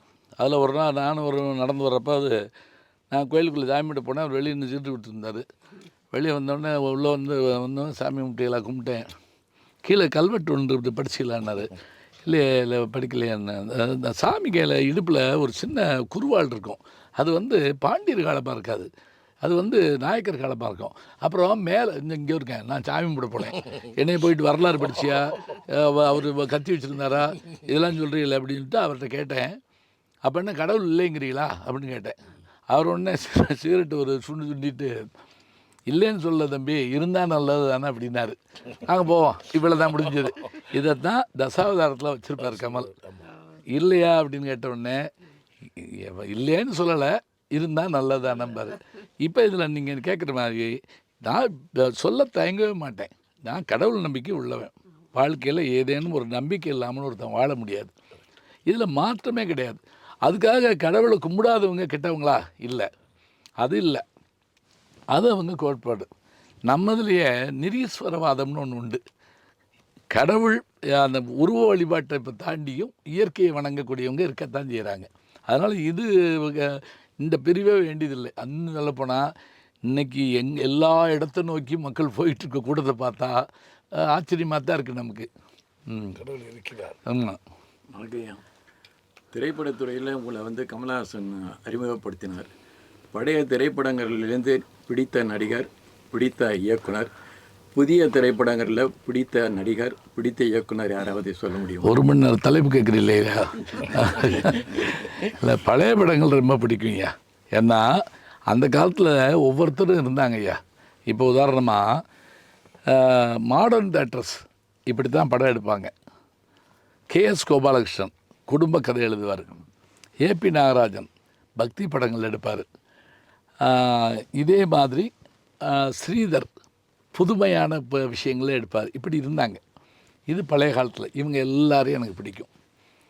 அது மட்டும் இல்லை, சினிமா தலைப்பில் பேச சொன்னால் ஃபிங்கர் டிப்ஸில் செய்தி வச்சுருப்பேன். அவ்வளோ செய்தி என்கிட்ட இருக்குது. இன்னும் சொல்ல போனால் லியோனி போன்றவர்களாம் என்கிட்ட தான் பேசிகிட்டு இருந்தாங்க முதல்ல 3 ஆண்டு காலம். அவரே பல மேடைகளில் சொல்லியிருக்காரு. எனக்கு படம் பார்க்குறதுங்கிறது ஆதி காலத்துலேருந்து ஒரு பழக்கம். அதுவும் எங்கள் அப்பாலாம் சினிமா பார்க்குறது 5 வகையான பாவங்களில் ஒன்றுன்னு நினைக்கிறவர். அப்படி இருந்தாலும் கூட நான் என்ன பண்ணுவேன், செகண்ட் ஷோ போய் அவர் விட்ட அடி வாங்கிட்டு மறுநாளும் போய் பார்த்துக்கிட்டு இருப்பேன். எனக்கு அதில் ஈடுபாடு உண்டு. சினிமாவை நான் விரும்பினேன். சினிமா என்னையே இப்போ இன்றைக்கி எனக்கு அது ஒரு இடம் தருது. அதனால் எனக்கு அன்னைக்கும் பிடிக்கும், இன்றைக்கும் பிடிக்கும். சினிமா இன்றைய இலக்கியம்யா, அதை மறுக்கக்கூடாது. இல்லை, இன்றைய இயக்குனர் நடிகர், இயக்குனர் நடிகர். ஐயா, இன்றைய இயக்குனர் நீங்கள் அன்றைக்கு சொன்னால் எஸ் பாலச்சந்தர் கேள்விப்பட்டிருக்கீங்களா? கே பாலச்சந்தரில் எஸ் பாலச்சந்தர். அந்த அவனா இவன் படம் தொடங்கி அவர் தான் நடிரவில்ங்கிற படம், பொம்மைங்கிற படம், அதில் தான் சேசுதாஸ் கூட முதல் பாட்டு பாடுறாரு. அதில் அவர் தொடங்கி திறமையாளர்கள் எல்லாரும், இவங்க மட்டும் இல்லையா, வளர ஹிந்தியில் ஷோலே மாதிரியான படங்கள்லாம் எடுத்த அந்த ரமேஷ் சிப்பி குரூப் அவங்கெல்லாம். அதே மாதிரி கன்னடத்தில் இப்போ காந்தாரான்னு ஒரு படம் வந்துச்சு. உண்மையிலே நான் மிரட்டு போனேன், இப்படியெல்லாம் படம் எடுக்க நம்ம இதில் இல்லையே. மித்திக்கல் லைனில் எடுக்கக்கூடியவங்க. மலையாளத்தில் அருமையான படங்கள். கும்பலாங்கி நைட்ஸ்னு ஒரு படம் வந்தது. பகத் பாசில் பிரமாதப்படுத்துவார். அதில் ஹிந்தி, தெலுங்கு, என்ன வசதினா முந்தியெல்லாம் அந்தந்த மொழியில் பார்க்கணும். இப்போ தமிழில் டப் பண்ணிடுறாங்க, சப்டைட்டில் போடுறாங்க. அதனால் எந்த மொழினாலும் சரி, உலக படங்கள் உள்பட நான் பார்த்துக்கிட்டு தான் இருப்பேன். எல்லா காலத்துலையும் எனக்கு எல்லாமே பிடிக்குங்க. நான் தேன் எடுக்கிற ஒரு தும்பி. அதனால் எனக்கு மற்றதை பற்றி கவலை இல்லை. இது என்ன வேரில் இருக்குது, இது என்ன குளத்தில் இருக்குது, அதை பற்றி நான் கவலைப்பட மாட்டேன். பூவில் தேன் இருக்கா எடுத்து வந்துடுவேன், அவ்வளோதான். எத்தனை லாங்குவேஜஸ் தெரியும்? எனக்கு தமிழ் தாயா தெரியும். ஆங்கிலம் ஓரளவு பேசினா புரிஞ்சுக்கிடுவேன். ஃப்ளூயண்ட்டாக கூட பேச முடியாது. ஏன்னா நான் கிராமத்துலேருந்து வந்தவன். நான் முதல்ல பயிலா போனேன்னு சொன்ன பாருங்க. அது காரணமே என்னென்னா, மொழி மாறுற போது நான் திணறிட்டேன். இங்கிலீஷ் மீடியத்துக்குள்ளே போன போது நான் பயந்துட்டேன். அதனால எனக்கு இதை வச்சுக்கிட்டு தான் நான் சமாளிச்சுக்கிட்டு இருக்கேன்யா. இப்படி இருக்கும்போது வெளிநாடெல்லாம் போகிறீங்களா ஐயா? அங்கே இந்த ப்ராப்ளம் எப்படி? பெரும்பாலும் ஓரளவு சமாளிச்சுக்கிடுவேன். நம்மளை கூப்பிட தமிழ் நண்பர்கள் வந்துடுவாங்க. இப்போ அதனால் என்னையா, இப்போ ஜோ பைடனுக்கு தமிழ் தெரியாது, அவர் கெட்டு போனாரா, அமெரிக்க ஜனாதிபதி. அதனால் எனக்கு தெரியலனால ஒன்றும் பரவாயில்லையா இருக்கிட்டாங்க. இறுதி கேள்விங்க. நிறைவாக சொல்லுங்கள். நம்ம உங்களுடைய மேடை பயணம், அது ஒரு சின்னதாக ஒரு ட்ராவல், அங்கங்கே நின்ன ஸ்டேஷன், ஒரு இன்ட்ரெஸ்டிங்கான ஸ்டேஷன் இல்லை, அது நிறைய. நான் என்னுடைய புத்தகங்களில் பேசுங்கலைன்னு ஒரு புத்தகம், மேடை பயணங்கள்னு ஒரு புத்தகம் எழுதியிருக்கிறேன். அது எல்லாமே பேசுங்கலை நம்ம விஜயா பதிப்பகத்தில் கிடைக்கும். மேடை பயணங்கள் தினமலரில் எழுதிட்டு வந்தேன். அது என்னன்னு கேட்டிங்கன்னா, நமக்கு எடுத்த உடனே நமக்கு மேடை இப்படி ரத்தனங்கம்பளம் விரிச்செல்லாம் கிடைக்காது. பஸ்ஸே போகாத ஊரில் போய் பேசுவோம், ஆளே இல்லாத இடத்துல ஆரம்பிப்போம். அப்படி பேசி தான் நாங்கள் பல இடங்களில் பேசுவோம். அதில் எனக்கு மறக்க முடியாதது என்னென்னா, உசிலம்பட்டி பக்கத்தில் ஒரு சின்ன கிராமத்துக்கு போயிருந்தபோது, அங்கே அந்த ஊரில் மொத்தமே 32 வீடு தான், ஒரு 100-150 பேர் தான். அதில் பட்டிமன்றம் அதை போட்டு வச்சுருக்காங்க. அதில் என்ன பண்ணுறது, என்ஜிஓ குரூப் ஒரு இதுக்காக ஒரு விழிப்புணர்வு பட்டிமன்ற மாதிரி போட்டிருக்காங்க, கூப்பிட்டுருந்தாங்க. போனால் சேர் இல்லை, மேடை இல்லை, எதுவும் இல்லை, லைட்டு மைக் இருக்குது. அப்புறம் எங்களுக்கு எங்கே உட்காருதுன்னு தெரில. ஒரு வாத்தியார் என்ன பண்ணார், ஓடி போய் ஐயா வந்துட்டாருன்னு சொல்லி ஒரு பெஞ்சை தூக்கிட்டு வந்தார். அந்த பெஞ்சில் சைடில் 3 பேர் உட்காந்துங்க, இந்த பக்கம் சைடில் உட்காந்துக்கிட்டாங்க. எனக்கு போடுறதுக்கு நாற்காலி கிடைக்கல. அவங்களா பேசுகிறாங்க. பேசிவிட்டு அந்த நாற்காலியை தூக்கிட்டு வந்துடுவான்னு கேட்டாங்க. எந்த நாற்காலின்னு நான் எனக்கு தெரிஞ்சு போச்சு எந்த நாற்காலி இது. அது என்னன்னா, ஒரே ஒரு நாற்காலி தான் அந்த நாற்காலி. எப்படின்னா, மதுரை மாவட்டத்தில் பூரா இறந்தவங்களை ஆமாம் உட்கார வச்சு தான் இது பண்ணுவாங்க. அந்த நாற்காலி ஒரு வீட்டில் தான் இருக்கும், எல்லா வீட்லேயும் இருக்காது. இப்போ அதை போய் தூக்கிட்டு வந்துட்டாங்க. எனக்கு அப்பயே கண்டுபிடிச்சிட்டேன். எனக்கு அதில் உட்காருன்னா உயிர் போய் வருது. எத்தனை பேர் உட்காந்து அன்றைக்கி உட்காந்த மகான்கள் இருந்த இடமோ தெரிலன்னு சொல்லி பட்டிமன்றம் பேசிகிட்டு இருக்கான். தீர்ப்பு கூட சொல்லலை. அதுக்குள்ளே ஒருத்தன் அப்போத்தான் இறந்து போயிட்டா நாற்காலியை கொண்டா அப்படின்னு சொல்லிட்டு வந்துட்டாங்க. அது அன்றைக்கி நைட்டெல்லாம் கனவு, யாரோ கழுத்தை பிடிக்கிற மாதிரி. இதெல்லாம் சொன்னால் கூட நம்ப மாட்டாங்க. இது இப்போ இதை ஒரு கதையாகவும் எழுதியிருந்தாங்க. கீர்ராஜ் நான் ஒரு கதையாக எழுதியிருந்தார். நான் உண்மையிலேயே அனுபவிச்சது இது. இது எத்தனை பேருக்கு தெரியும் சொல்லுங்கள் பார்ப்போம். தெரியவே இப்போ பூரா ஐஸ் பெட்டிக்குள்ளே மூக்கில் பஞ்சம் வச்சு விட்றாங்க, ஒன்றும் கண்டுபிடிக்க முடியல. அது மாதிரி கல்யாண வீடுகளில் பேச போகிறப்ப நமக்கு அங்கே பார்த்திங்கன்னா சில இடத்துல கேட்பாங்க, சில இடத்துல கேட்க மாட்டாங்க. ஒரு கல்யாண வீட்டில் போனால் நான் பேசிக்கிட்டு இருக்கேன், கையில் மைக்கு கொடுத்துட்டாங்க, பொண்ணு மாப்பிள்ளை தாலி கட்டியாச்சு, 300 பேர் மேடைக்கு ஓடியாந்து என்னையை தள்ளிக்கிட்டே போகிறாங்க. நான் பேசுகிறேங்கிறதுக்கு கவலையப்படலை. இங்கிட்டு இல்லை, அங்கிட்டு இல்லை, அங்கிட்டு இல்லைன்னு நான் விடாமல் பேசுகிறேன். ஏன்னா தமிழ் படித்தவன் இல்லையா, அங்கே 10 பாட்டு, இங்கே 8 தொகை, அங்கே குறுந்தொகை, ஏன்னா பெருந்தொகை வாங்கிட்டேன். ஆமாம், அதில் ஒரு அம்மா என்கிட்ட வந்து அந்த ரூமுக்குள்ளே போய் பேசியா ஒருத்தருமே இல்லை அப்படிங்குது. அந்த மணமகன் ரூம் சும்மா தான் கிடக்குது, அதில் போய் பேசுங்குது. இந்த மாதிரி இந்த இதெல்லாம் நமக்கு தெரியும். பேச்சாளர் பேச போகிறப்ப கேட்குற இடத்துல பேசுகிறதுங்கிறது நல்லாயிருக்கும். புத்தக கண்காட்சிகள், புத்தக திருவிழாக்களில் பேச போகிறது நல்லாயிருக்கும். ஏன்னா எல்லோரும் ஒத்த சிந்தனையாளர்களாக இருப்பாங்க. நேற்று கூட கரூர் புத்தக திருவிழாவுக்கு போயிருந்தேன். கலெக்டர் 3 மணி நேரம் இருந்து கேட்டுட்டு போகிறாரு, தங்கவேலன்னு சொல்லிட்டு. அப்போ நமக்கு இந்த நல்லா கேட்குறவங்கள பார்த்தா ரொம்ப நல்லாயிருக்கும். நல்ல சபைகள் கிடைக்கணும், அதுதான். இந்த மாதிரி வாசகர்கள் கிடைச்சா இன்னும் நல்லாயிருக்கும். ரொம்ப மகிழ்ச்சிங்க. துக்ளக்கு வாசகர்கள் சார்பாக இந்த பேட்டியை எங்களுடைய ஸ்டுடியோவில் வந்து எடுத்ததுக்காக வித்யா அவர்களுக்கு நன்றியை தெரிவிச்சுக்கிறேன். உங்களுக்கும் என்னுடைய நன்றியை தெரிவிச்சுக்கிறேங்க.